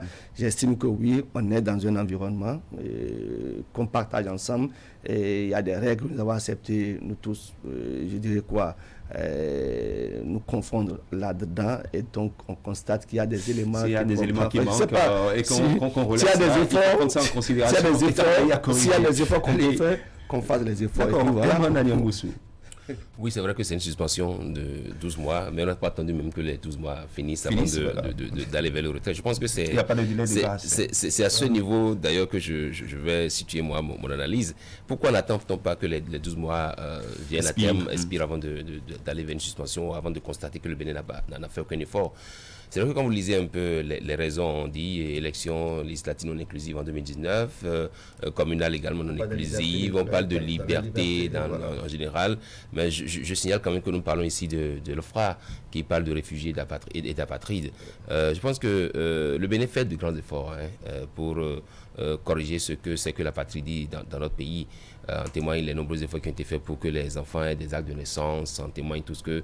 j'ai pensé un instant que en tablant sur ces différents éléments, l'OFPRA allait quand même saluer les efforts que fait le Bénin pour que des enfants nés au Bénin, même s'ils ne sont pas béninois, puissent avoir des actes de naissance. De plus en plus, on parle de moins en moins d'apatridie dans notre pays. Ce volet n'a pas intéressé l'OFPRA. Ensuite, oui, on parle de réfugiés, pays, Bénin, pays moins sûr. Il m'a fallu vraiment lire l'article pour comprendre ce que ça veut dire pays moins sûr, pays non sûr, pays, parce que vraiment, j'ai pas compris. Alors, donc, je pense que c'est des éléments quand même sur la base desquels l'OFPRA a agi, et donc sur la base desquels le Conseil d'État français également a pris cette décision.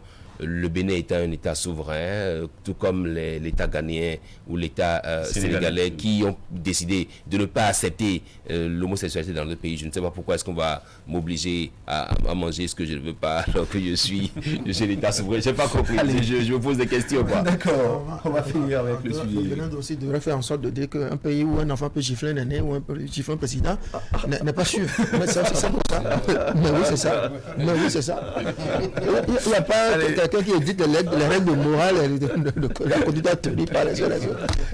Allez, dites-moi un petit mot sur les examens de fin d'année, notamment le BEPC avec les 60% de réussite. On vous écoute, Wahab Ali Para, les enfants ont travaillé? Oui, les enfants ont fait du mieux qu'ils peuvent, n'est-ce pas? Même les départements dans lesquels on a noté de recul, n'est-ce pas? C'est que au moins ils sont, sinon le département qui vient en dernière position, au moins vient avec 50% au moins du taux de réussite. Maintenant, il y a eu des dégringolades au niveau des départements. Ce département qui avait cette fierté sur plusieurs années d'occuper la première place, je fais allusion donc au littoral qui cette année a chuté. Je fais également allusion au plateau qui, par le passé, n'est-ce pas, était dernier, qui de manière miraculeuse est devenu premier, pour dire que peut-être une prise de conscience est passée par là, aussi bien dans le rang des apprenants, un encadrement un peu farouche au niveau de parents et enseignants également. Donc cette année, on a noté qu'il y a de quoi commenter vraiment les résultats du BEPC en tenant compte des efforts des candidats, une hausse, je crois, de quelques pourcentages par rapport à l'année dernière. Je crois qu'on était à 51, 50 et quelques pourcents sur le plan national. Cette année, nous sommes à 60,50%. Donc, les choses ont été revues. Il va falloir que, il y ait davantage d'efforts dans le rang des apprenants, un système d'encadrement davantage renforcé pour que, peut-être l'année prochaine, les résultats soient mieux que cela. Parce que tout compte fait, il doit avoir un dernier parmi les départements. Maintenant, ce qui inquiète, c'est quand vous avez plusieurs années, n'est-ce pas, été premier, ou vous êtes dans la fourchette de premier, deuxième ou troisième, et que de manière spectaculaire, vous devenez dernier, ça pose un problème. Vous allez noter que c'est beaucoup plus. On ne souhaite pas qu'un département dorme sur ses lauriers, mais c'est beaucoup plus sur les derniers qu'on travaille, on les châtie un peu de manière à ce qu'ils fassent d'efforts. Et donc, souhaiter maintenant que les départements dans leur ensemble travaillent pour que tous soit des premiers, si on peut le dire ainsi. Alors, bien, on n'avait pas pris au sérieux les résultats fournis par le département de Lomé qui occupe la dernière place cette année, puisque en 2018, Lomé était 6e, en 2019, 6e. En 2020, Lomé a chuté et a occupé la 10e place et cette fois-ci, 12e place à Kimé Ousseli. Il faut certainement interroger les acteurs de l'éducation au niveau de ce département pour savoir ce qui a pu se passer d'une manière ou d'une autre quand on était 6e 2 fois et qu'on redescend. C'est qu'on a pris conscience et qu'il faut forcément maintenant remonter la pente. Et donc, des efforts seraient certainement faits de part et d'autre pour permettre donc à Lomé de faire une très bonne impression à l'occasion des examens qui ont suivi, notamment ceux de cette année. Je crois que ce sujet paraissait plus intéressant que le fait divers qui a été mis entre les deux sujets. C'est une actualité. Ici, parce que c'est très important de nous interroger sur les raisons qui ont motivé cette augmentation, en tout cas, ce taux de pourcentage intéressant. C'était à 51, on est à 60%. Ça veut dire qu'on doit pouvoir analyser ces résultats sous plusieurs prismes. Quels sont les éléments qui ont concouru à ce score-là? Il faut déjà commencer par constater que au niveau du nombre de candidats, on a constaté qu'il y a eu une baisse. Et la baisse au niveau des candidats à cet examen a été beaucoup plus motivée par le fait qu'on est allé avec les inscriptions en ligne. C'est-à-dire qu'on a réussi à travers, et là une fois encore, je vais faire ressortir les avantages de la plateforme EducMaster. On a permis de sortir des candidats fantaisistes. Parce que par le passé, les enfants, les parents dont les enfants semblent qu'ils sont intelligents, on les présente au BPC même à partir de la classe de 4e. Ça n'est plus désormais le cas. Où certains ne remplissent pas des conditions. Ce sont les enfants qui sont en situation de classe d'examen véritablement qui ont composé. Et mieux, sur le processus de correction, toujours à travers, parce qu'on en a parlé la dernière fois ici, à travers la plateforme EducMaster, ce sont les correcteurs des classes d'examen. C'est-à-dire que par le passé, il y en a qui sont déjà, qui gardent les classes de première, parce qu'ils sont anciens, ils viennent imposer leur dictat, on les prend pour la correction des copies de la 3e, parce qu'ils disent qu'ils maîtrisent, mais ce n'est pas forcément évident. Celui qui est en situation de classe a les maîtrises actualisées que celui qui en a déjà fait il y a 4 ou 3 ans et en arrière. Donc, du coup, cette fois-ci, on a eu droit aux correcteurs des classes de 3e, ceux qui ont gardé. Donc, ils ont la maîtrise de la manière de réagir des enfants. Donc, du coup, ça participe à quelque chose. Donc, c'est autant d'éléments qu'on doit pouvoir analyser pour nous rendre compte qu'il y a eu une belle performance parce que voilà, tant. On travaille à il aurait fallu qu'on revienne là-dessus. Qu'on revienne beaucoup plus sur ça que, franchement, le deuxième sujet qui nous a pris. Oui, quand on analyse un peu les résultats de cet examen de PC 2021, quand on prend le cas de Lomé, Fraternité fait bien de nous rappeler les différents taux de pourcentage. En 2018, c'était 27%, 2019, c'était 54%, donc 6e place. 2020, c'est 43%, et donc 10e place, et 2021, 53%, 12e place, dernier de tous les départements. Ça montre quand même que c'est un peu comme dans une classe où le premier, il a 18, et vous vous rendez compte que le dernier a 12 de moyenne. C'est-à-dire qu'ils ont tous bien travaillé. Et donc, je pense que le département de Lomé a fait un effort en restant cette fois-ci à 53%, même si ça occupe la lanterne rouge. C'est pas une lanterne rouge, c'est une lampe falote. Je pense que on peut en gros dire que les enfants ont fait beaucoup d'efforts. Et Akimé l'a dit tantôt, EducMaster qui a joué son rôle. Mais je prends également pour élément qui a produit ces preuves, le fait que des directeurs soient déchargés pour pouvoir faire 0%. Pour faire tel pourcent. Il y en a qui, désormais, quand on leur confie des directions, ils savent qu'ils doivent faire des efforts, faire en sorte que les enseignants soient en classe. Et je prends également pour élément ayant produit des effets, le fait que l'année se soit bien déroulée sans grève. Parce que quand il y a grève, les parents et les enfants ont toujours des trucs. Je pense que c'est bien en général. Il y a plusieurs clés de lecture de ces résultats de BPC. On a évoqué quelques éléments. Je dirais comme Dr Kifoulé qu'effectivement, vous allez remarquer que les départements qui occupent les dernières places sont les départements à fort effectif. Le littoral, l'Atlantique, l'Ouémé. Et les premiers ont moins de 5000, par exemple, moins de 5000 candidats à ces examens. Il faut lier ça à un certain nombre, à un faisceau d'éléments, un faisceau de facteurs. Depuis, vous savez que la déperdition scolaire est moindre aujourd'hui dans notre pays. On maintient les enfants à l'école. Il n'y a plus de grève parce que les régions, les départements ne subissent pas les effets de la grève de la même manière. Ce n'est pas le même impact. Il n'y a pas de grève. Peut-être que ces départements aujourd'hui qui occupent les premiers rangs bénéficient de cette nouvelle donne-là, le maintien à l'école, à travers la cantine scolaire, la présence effective des enseignants, sans doute aussi qui emporte la qualité donc, de l'enseignement à l'école, la disponibilité des enseignants. Vous savez que bien souvent, dans certaines localités du pays, on peut manquer pendant des mois d'un certain nombre d'enseignants. Tout ça ayant changé, peut-être que ça peut également expliquer les performances qu'on note au niveau de ces départements. Par contre, les départements derniers, c'est-à-dire le littoral, l'Ouémé et l'Atlantique, qui ont un plus gros effectif, est-ce que... comment l'expliquer? Est-ce que les enseignants sont toujours disponibles? Parce que c'est assez vaste et c'est beaucoup plus important, les effectifs à ce niveau-là. Je crois que les clés de compréhension de ces résultats, d'analyse de ces résultats-là sont nombreuses. Il faudra vraiment le faire avec les techniciens, les inspecteurs, les psychopédagogues pour davantage comprendre et améliorer les performances de ces départements à fort effectif. Voilà, que va-t-on faire de ce flot d'élèves qui passent au secondaire? Il faut déjà dire que vous avez le BPC intervient, c'est une évaluation à mi-chemin du secondaire.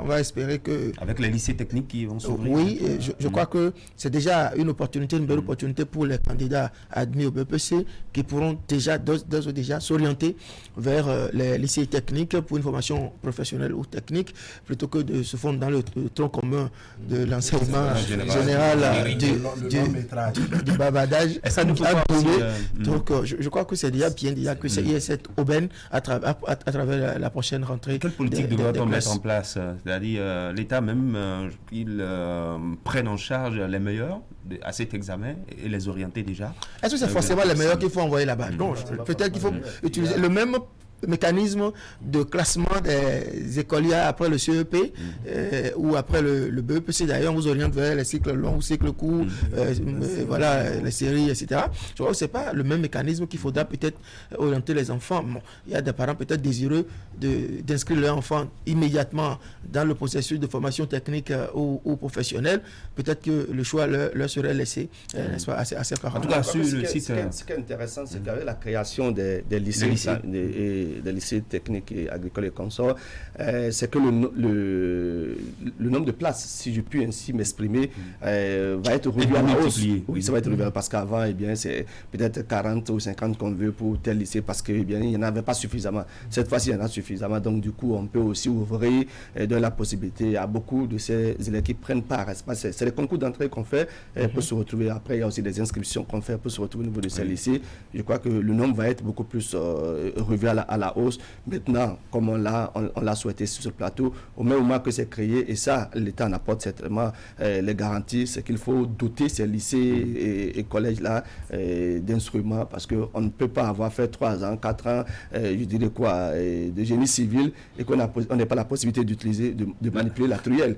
C'est pas possible, quoi. Voilà, donc je crois que c'est autant d'éléments qu'on doit pouvoir souhaiter avoir au niveau de ces différents lycées consorts, afin qu'une fois dans ces lycées, qu'on associe et pratique et puis théorie au fin de ce que dès qu'ils sortent, ils aient la possibilité même de commencer par s'auto-employer avant même d'espérer. Parce qu'il y en a qui sortent et qui attendent d'être les chefs chantiers. Ils ne sont jamais sur les chantiers, ils sont chefs chantiers, c'est eux qui portent les godasses, ils sont dans leur couloir. Et puis alors il y a une liste des établissements d'accueil au titre de l'année scolaire 2021-2022 pour la formation au certificat d'aptitude professionnelle qui a été rendu public par le ministère des enseignements secondaires, de la formation technique et professionnelle. Une vingtaine de lycées. En tout cas, après les épreuves sportives et orales qui démarrent demain, mardi et mercredi, eh bien, il faut que les nouveaux diplômés fassent l'effort de s'inscrire dans ces différents établissements. Merci à vous, Herman. Merci beaucoup, Hakimé Ousseni. Merci également à vous, Arfaba Likpara. André Doussa, vous restez avec nous. Nous allons recevoir dans un instant Clotaire Olidé. Il est membre du bloc républicain. On va parler de l'actualité dans cette formation politique.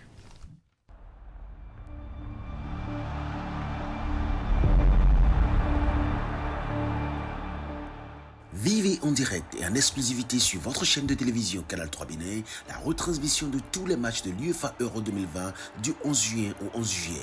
Plateau, commentaires, analyses, magazines et résumés des matchs. Grâce à Canal 3, passez des moments exceptionnels de football avec l'UEFA Euro 2020.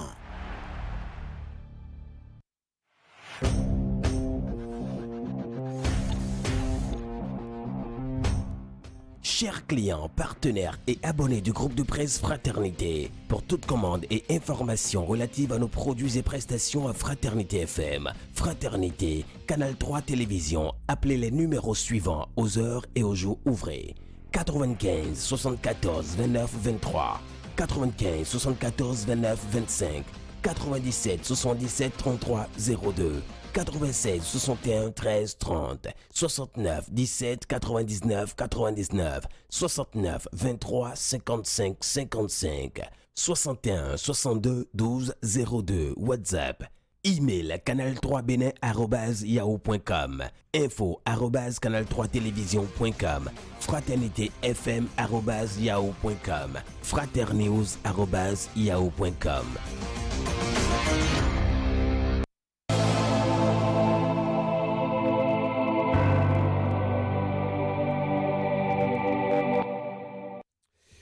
Allez, le plateau de l'invité politique du lundi sur Actu Matin, Clotaire Olide, bonjour. Bonjour, monsieur Adandedian. Je vous reçois en compagnie de André Dossa. Vous êtes membre du bloc républicain. Au regard de l'actualité liée à votre parti politique, on est bien tenté de vous demander comment s'est réveillé le bloc ce matin.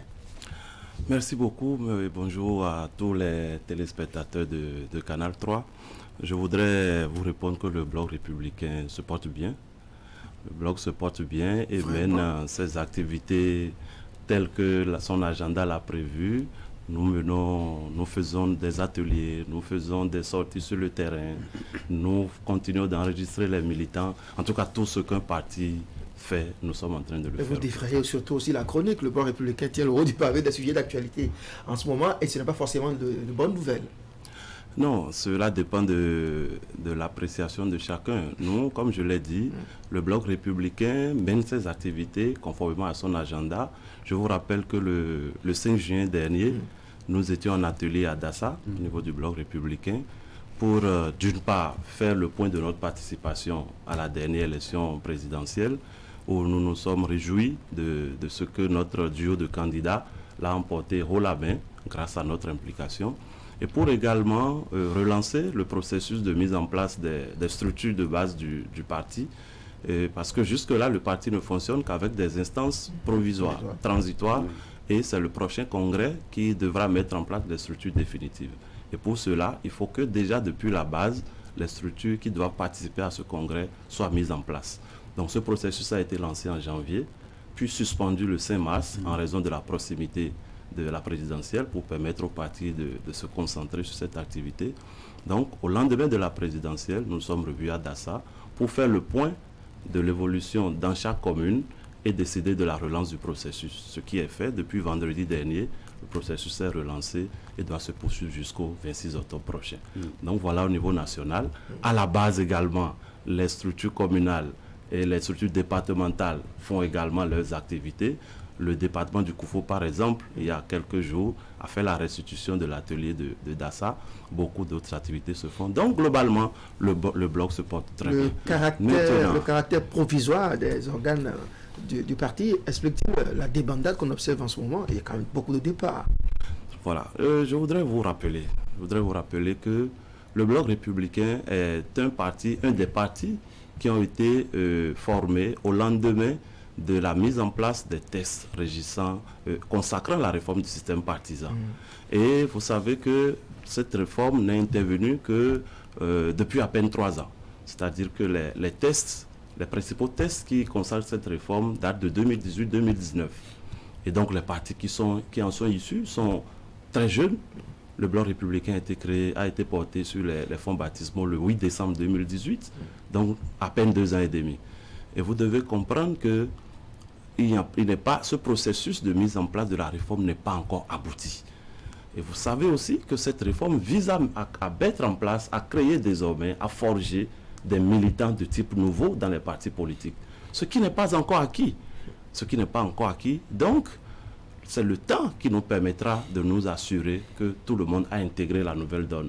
Donc, il ne faut pas se surprendre que certains continuent d'évoluer dans la réforme actuelle avec les réflexes du passé de ces 2 dernières décennies dans notre pays.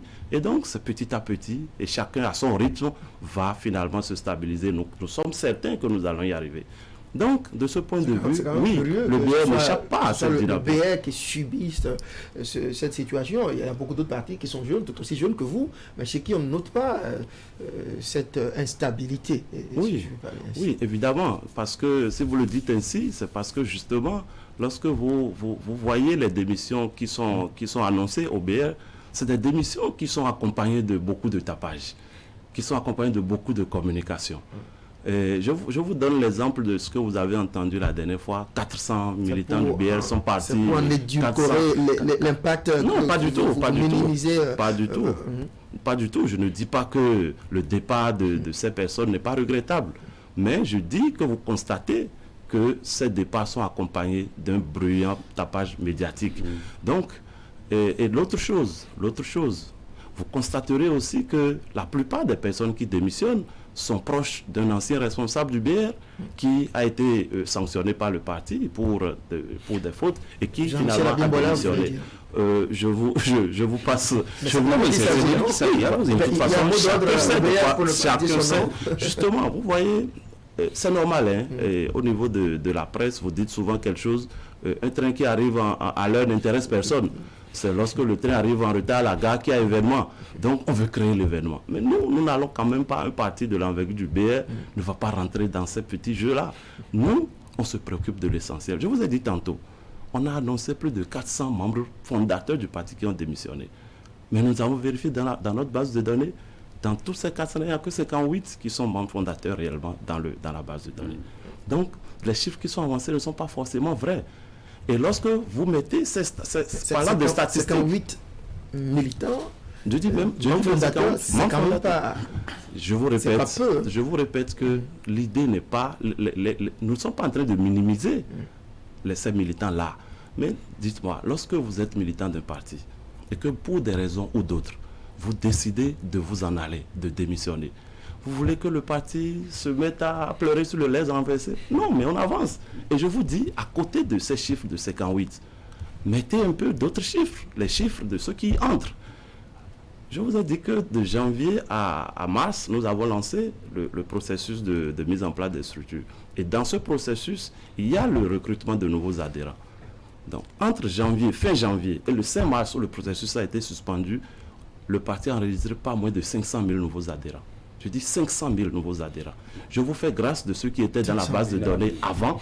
Je vous fais grâce de ceux qui, entre-temps, entre la présidentielle et aujourd'hui, ont fait leur adhésion. Et puis bientôt, le processus, je vous dis, qui vient d'être lancé. Donc, quand vous mettez ces chiffres-là à côté des autres et que vous voyez la dynamique, vous comprenez qu'elle est largement positive et le parti travaille au quotidien à le renforcer. On ne va pas minimiser ceux qui sont partis. Un militant qui quitte un parti politique, c'est quand même un poids qui s'en va aussi. Je voulais dire, mais je ne voulais pas. Quelles sont les raisons qui sont bien souvent évoquées par ceux-là qui Merci beaucoup. En fait, c'est que si nous avions des raisons valables, je pourrais opiner sur la question. Mais lorsque je lis certaines lettres de démission, j'avoue que je n'ai pas tout lu, lorsque je lis certaines lettres de démission, je me rends compte que les phrases qui reviennent, c'est gestion clanique, c'est mauvaise gestion. Et vous savez tous comme moi que c'est des thèmes génériques. On peut y mettre tout ce qu'on veut, on peut y mettre tout et n'importe quoi. Donc, si moi j'ai des éléments précis sur lesquels je peux me prononcer, pourquoi pas. Mais lorsqu'on me parle de gestion clanique, cette gestion ceci, pour un parti qui a à peine 2 ans et demi d'âge, qui n'a même pas encore installé... Attention, je viens. Qui n'a même pas encore installé ces structures. Ça, il faut le retenir parce que, je vous ai dit, en dehors du bureau politique et du bureau exécutif du parti, qui ont été mis en place et validés et dont les membres ont été élus au Congrès constitutif à Parakou, aucune autre structure n'est encore mise en place de façon légitime, formelle, même à la base. Alors, à partir de ce moment-là, où à chaque activité, il faut mettre en place des structures ad hoc, en attendant que les structures définitives formelles se mettent en place, je suis tenté de dire de quoi parle-t-on. Et je vous dis également, on n'a que 2 ans et demi d'âge, et vous savez qu'entre-temps, il n'y a pas encore eu de grands mouvements dans l'espace administratif, politique, ainsi de suite, pour qu'on puisse dire qu'il y a eu des opportunités que le parti ne les a pas saisies. À partir de ce moment, je trouve encore une fois que ce concept, moi, me paraît flou et vague. Alors, et sans des précisions, je suis prêt à y répondre. Bien géré, bien organisé, Biotchane, il gère bien, c'est votre opinion? Moi, je ne réduis pas le parti Bloc républicain à Biotchane. C'est ça. Il en est le premier responsable. Évidemment, il faut bien un premier responsable à la tête d'une structure. Mais quel est l'objectif aujourd'hui de la réforme du système partisan? Entre autres, il y a l'un des objectifs de la réforme, c'est de départir, c'est d'isoler les partis des individus. C'est-à-dire qu'on veut faire en sorte que les groupes soient forts et que les individus aient leur ego drastiquement réduit. À partir de ce moment-là, ce qu'il faut regarder, c'est le parti. Ce qu'il faut privilégier, c'est la fidélité au parti et à ses idéaux, et non pas à un homme. Donc pour moi, le président, le SGN Abdoulaye Biotchane est un homme. C'est lui qui a aujourd'hui à charge la gestion du parti Bloc républicain. Il va faire ce qu'il peut, mais chacun de nous, militants du parti, à chaque niveau, nous devons aussi apporter notre contribution, nous devons jouer notre partition. C'est lorsque le parti sera bien enraciné et qu'il y aura suffisamment de possibilités, d'opportunités, que chacun pourra réaliser son ambition dans le grand ensemble. Mais si déjà dès le début, alors que rien n'est encore pratiquement construit, il n'y a encore rien de définitif, on commence par s'en prendre à X ou à Y, qu'est-ce qui vous prouve que si demain, ce n'est plus X ou Y qui est à la tête du parti, les choses vont se passer autrement. Donc je trouve que nous sommes dans une crise de croissance démocratique militante. Les partis sont à l'épreuve des tests de la réforme du système partisan. Les militants sont à l'épreuve de ces tests et du contexte que nous traversons. Et il faut savoir raison garder et rester serein. Et l'avenir nous démontrera que nous n'avons pas eu tort de faire comme nous le faisons. Et vous, le terrain semble balisé pour vous. En tout cas, vous dans votre zone, je veux dire, votre région, le plateau, avec le départ de Jean-Michel Abimbola et tous ceux qui l'ont suivi, ça vous met dans une position de force, n'est-ce pas? En tout cas, je vous dis encore une fois, je ne souhaiterais pas que nous personnalisions le débat. Clotaire Olydé n'est qu'un membre du Bloc républicain. Le Bloc républicain a des militants qui le représentent dans le plateau et vous en faites partie. Nous avons des militants partout. Je vous rappelle que le samedi 22, je crois, la veille de l'investiture du chef de l'État pour son second mandat, la section Bloc républicain de Kobe a fait une sortie pour réaffirmer son appartenance au parti. Il y a quelques jours, tous les conseillers communaux de la vallée de la 20e circonscription sont réunis autour du député Akoma pour faire de même. Ainsi de suite. Ça veut dire quoi? Ça veut dire que certaines personnes ont déjà compris l'enjeu et travaillent à construire et à s'enraciner dans le parti. À partir de ce moment-là, eh bien, chacun, avec le temps, récoltera les fruits de son travail, de son militantisme. Donc si X part, que Y vient, ainsi de suite, pour moi, c'est des détails. Clotaire Olydé, c'est un détail dans le BR. Je dis, on a aujourd'hui dépassé largement le million de militants. Et si on doit tenir compte de ce que chacun est en train de faire, on ne s'en sortira pas. Donc, nous, au BR, à Clobert, personnellement, nous continuons de travailler dans le parti et on n'est pas prêt d'arrêter. Des urnes ne vous donnent pas 1 million de militants. Sinon, ils étaient où les militants? Non, il ne faut pas confondre les militants et les électeurs. Ce n'est pas tous les militants qui sont allés aux urnes, c'est évident. J'espère que vous l'avez suivi en France la dernière fois. Allez demander aux militants de Marine Le Pen pourquoi ils ne sont pas sortis pour voter. Donc, il faut savoir contextualiser les choses et rester dans de justes proportions. Dans tous les cas, je vous dis, le parti Bloc républicain, il est très serein. Il continue de se construire. Nous sommes convaincus que nous avons un avenir prometteur. Toute la dynamique en cours nous le prouve et nous n'allons pas perdre le temps à répondre à des manipulations. Nous allons plutôt continuer le travail que nous faisons. Quel est l'agenda du parti? Parce que la plupart des partis politiques annoncent l'organisation de leur congrès, la mise en place des instances pour bientôt. Le bientôt attend de devenir quelque chose de définitif. Finalement, quand est-ce que ce congrès aura lieu? Voilà, merci beaucoup. Je vous avais dit tantôt que depuis janvier, le processus de mise en place des structures de base avait été lancé. Et malheureusement, il a été suspendu pour les raisons dont j'ai parlé, l'élection présidentielle. Donc, si ça n'avait pas été suspendu à la date d'aujourd'hui, je crois que si nous n'avions pas fini, nous serions en train d'aller vers la fin. Puisque c'est ce processus-là qui conditionne la tenue du congrès. Et là, maintenant, le processus vient d'être lancé, le 2 dernier. Il y a une série d'actions, d'activités qui doivent être menées au niveau départemental, au niveau communal.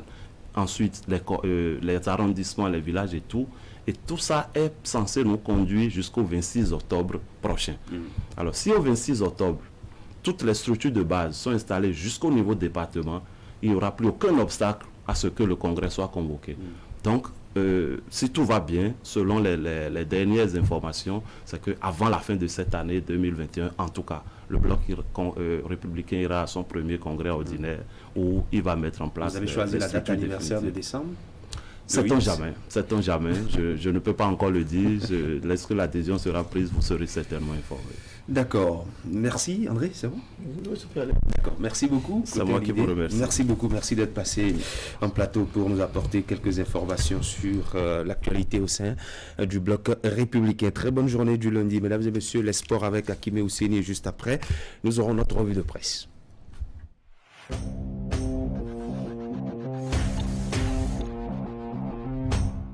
Chers clients, partenaires et abonnés du groupe de presse Fraternité, pour toute commande et information relative à nos produits et prestations à Fraternité FM, Fraternité, Canal 3 Télévision, appelez les numéros suivants aux heures et aux jours ouvrés. 95 74 29 23, 95 74 29 25, 97 77 33 02, 96 61 13 30, 69 17 99 99, 69 23 55 55, 61 62 12 02, WhatsApp, email canal3benin@yahoo.com, info @canal3télévision.com, fraternitéfm@yahoo.com, fraternews@yahoo.com.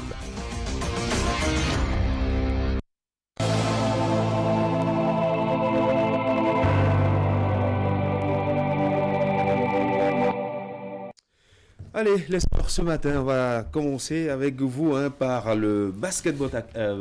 Voilà. C'est exactement, Christian. Rebonjour, mesdames, messieurs. Bonjour, la balle au panier pour démarrer l'actualité sportive de ce lundi matin. Il y a eu donc 2 rencontres disputées dans le cadre de la Final 6. On en parle depuis pratiquement quelques semaines déjà. Eh bien, on en était ce week-end à la 6e journée. 2 affiches pour des résultats. Eh bien, au niveau des messieurs, Panther a joué contre Real Sport. On retiendra que c'est Real Sport qui s'est imposé au terme donc du temps réglementaire 67-60 et que, entre-temps, à l'occasion de la seconde rencontre au niveau de la poule B, bien, Aspal jouait contre Bosco Star. Il y a donc le forfait de Bosco Star Aspal donc qui engrange le gain de la partie. En gros, et bien, cette actualité, c'est ce qu'on en fait en 6-4-2 rapidement pour faire constater que, bien évidemment, la compétition se poursuit et que ce week-end, on aura droit encore à bien de confrontation. Le temps pour nous, entre-temps, de faire au terme donc de cette Ligue Pro de basketball le point avec les responsables au niveau de l'instance fêtière de cette discipline. Le football garde bien le haut de l'actualité puisque il se dispute en Europe l'Euro et puis du côté de l'Amérique du Sud, on parle de la Copa América, Christian Dandédian. 2 rencontres qui vont cristalliser les attentions à partir de demain quand on sera donc le 6 juillet 2021 après 24 heures plus tard le 7, il va s'agir, Christian Dandédian, des demi-finales de l'Euro de football qui est en train de faire son petit bonhomme de chemin.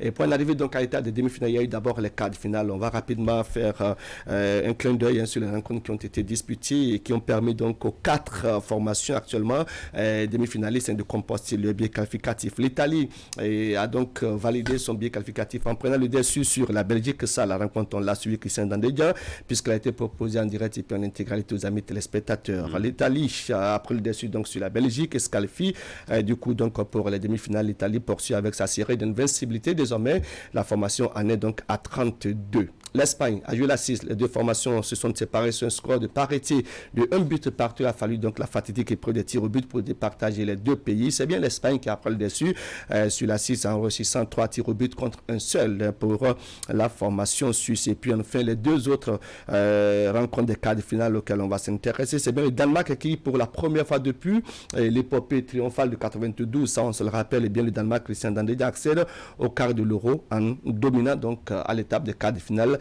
la République tchèque par le score de 2-1 véritablement. La chance de la baraka de Christian Eriksen est en train donc de suivre cette formation danoise. Et puis enfin, l'Angleterre qui continue toujours son sans faute. Pour le moment, aucun but encaissé par les Anglais. L'Angleterre a fait d'une bouchée l'Ukraine à l'occasion donc de la dernière rencontre des quarts de finale. C'était bien il y a 48 heures. L'Angleterre a battu l'Ukraine 4-0 et accède donc aux demi-finales de cette compétition. Ainsi donc, nous aurons demain, 6 juillet 2021, la première affiche des demi-finales. L'Italie jouera contre l'Espagne et puis la seconde demi-finale est prévue pour le mercredi. L'Angleterre sera l'adversaire à jouer du Danemark. Et là, on connaîtra les deux finalistes. Je rappelle que ces deux rencontres sont à suivre en direct et puis en intégralité sur Canal 3 Bénin. Ce sera à partir de 20h demain et 20h après-demain. Prise antenne 19h00. Enfin, un mot, Christian Zandédian, sur la Copa América qui également sera à l'étape de demi-finale dans 48 heures. Eh bien, on retiendra que le Pérou a validé son but qualificatif en dominant le Paraguay. C'était à l'étape des tirs au but, 4 pour le Pérou, 3 pour le Paraguay. Que le Brésil a peu déçu sur le Chili, 1-0, se qualifie donc pour les demi-finales, autant que l'Uruguay, l'Uruguay qui a été battu en quart de finale par la Colombie, après donc les 0 buts partout au terme du temps réglementaire. Il a fallu les prix des tirs au but pour que les Colombiens prennent le dessus sur l'Uruguay. Enfin, l'Argentine, elle a fait d'une bouchée l'Équateur, 3-0. Lionel Messi, votre chouchou Christian Zandédian, a marqué et s'est illustré positivement à l'occasion donc de cette compétition, de cette confrontation.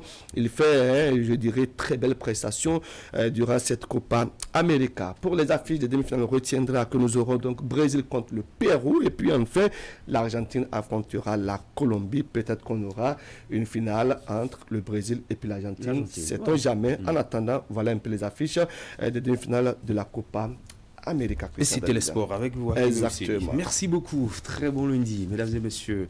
Nous avons encore quelques minutes à passer ensemble avec le retour de l'actualité vu et traité par les journaux parus ce jour. C'est la revue de presse, décryptage, présentation.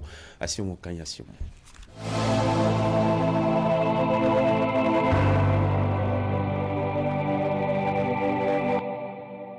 Mesdemoiselles, mesdames et messieurs, bonjour. Les résultats de l'admissibilité au brevet d'études du premier cycle sont connus depuis le week-end et les taux publiés par les journaux ce matin, à l'instar de Palabre quotidien, qui parle de 60,50% de réussite. Au plan national, Bénin Intelligent relève que sur le plan national, le taux de réussite est de 60,50% contre 51,72%.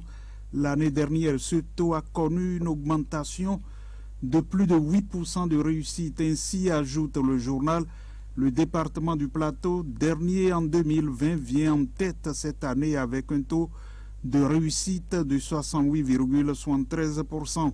Pour Vif d'Afrique, le département du Plateau a étonné plus d'un lors de la proclamation des taux d'admissibilité des résultats par département, comme de 0 à héros. Le département du Plateau, dernier du classement 2020 avec 40,07%, est cette année premier du classement avec 68,73%, un exploit qui mérite d'être révélé. Quant au département du Koufo, il est resté constant, il a maintenu la deuxième place comme en 2020. Sous le titre « Le Plateau surprend », le littoral et l'Ouémé inquiètent, le Koufo et le Modo maintiennent le cap. Fraternité fait un décryptage et note que, reconnu pour ses performances depuis plusieurs décennies, le département du littoral est descendu de son piédestal, 8e au classement général, suite à l'annonce des grandes tendances du brevet d'études du premier cycle, session de juin 2021. Ce département a connu une sérieuse dégringolade, laissant ainsi place au département du Plateau. À première vue, fait observer le journal, à première vue, cette performance paraît invraisemblable car au regard de la qualité des enseignants, des infrastructures et des conditions d'études des apprenants, il est quasi impossible de songer à un tel résultat. Mais à y voir de près, le verre est dans le fruit. Il y a donc un relâchement total, non seulement dans les établissements publics, mais aussi dans ceux privés. Et sur un tout autre plan, la Nation renseigne que le vendredi 2 juillet dernier, la Cour constitutionnelle a organisé un séminaire portant sur le bilan de l'élection présidentielle d'avril 2021. À l'occasion, les bilans moraux et financiers du processus électoral ont été présentés aux représentants des partis politiques, de la société civile et des autres structures impliquées dans l'organisation de la présidentielle. Fraternité ajoute qu'il s'est agi d'un rendez-vous sur comment la Cour constitutionnelle a assuré sa mission constitutionnelle, celle de veiller au déroulement régulier de cette élection, du contrôle et de gestion du contentieux électoral. On retiendra entre autres, complète le journal, que la Cour constitutionnelle a réalisé une économie de 21% sur l'enveloppe financière mise à sa disposition par le gouvernement. Pendant ce temps, Bénin Intelligent rapporte que le Parti Mouvement Populaire de Libération a tenu le samedi 3 juillet son premier conseil national à Bomé-Calavi. Les assises ont permis aux membres du parti de définir de nouvelles stratégies dans leur combat pour la restauration de la démocratie béninoise. Par la même occasion, un nouveau bureau a été mis en place avec à sa tête Expérience Tébé, précédemment secrétaire général du parti. Le matinal relève pour sa part que ça bouge dans les partis politiques avec le MPL, l'UDBN et le RLC qui entament leur mue, tandis que l'Union progressiste et le Bloc républicain se projettent déjà et la FCBE préoccupée par les innovations du code électoral. Le quotidien Fraternité s'est intéressé à la percée du variant Delta en Afrique et écrit que comme un fleuve tranquille, la Covid-19 surprend à nouveau le continent. Dans beaucoup de pays, les statistiques grimpent à nouveau, avec une menace citée sans cesse dans les alertes, le variant Delta. Il y a lieu de redouter de vigilance au Bénin, insiste le journal. Le Bénin où, selon Vif d'Afrique, la situation sociopolitique, avec son lot d'incarcération des personnalités politiques, les violations des droits de l'homme coûtent cher au pays. Le Conseil d'État français a décidé de retirer le Bénin de la liste des pays sûrs. 2 autres pays africains sont également sur la liste. Le Bénin ne fait plus partie de la liste des pays d'immigration sûrs de l'Office français de protection des réfugiés et apatrides. Merci d'avoir suivi la revue de presse.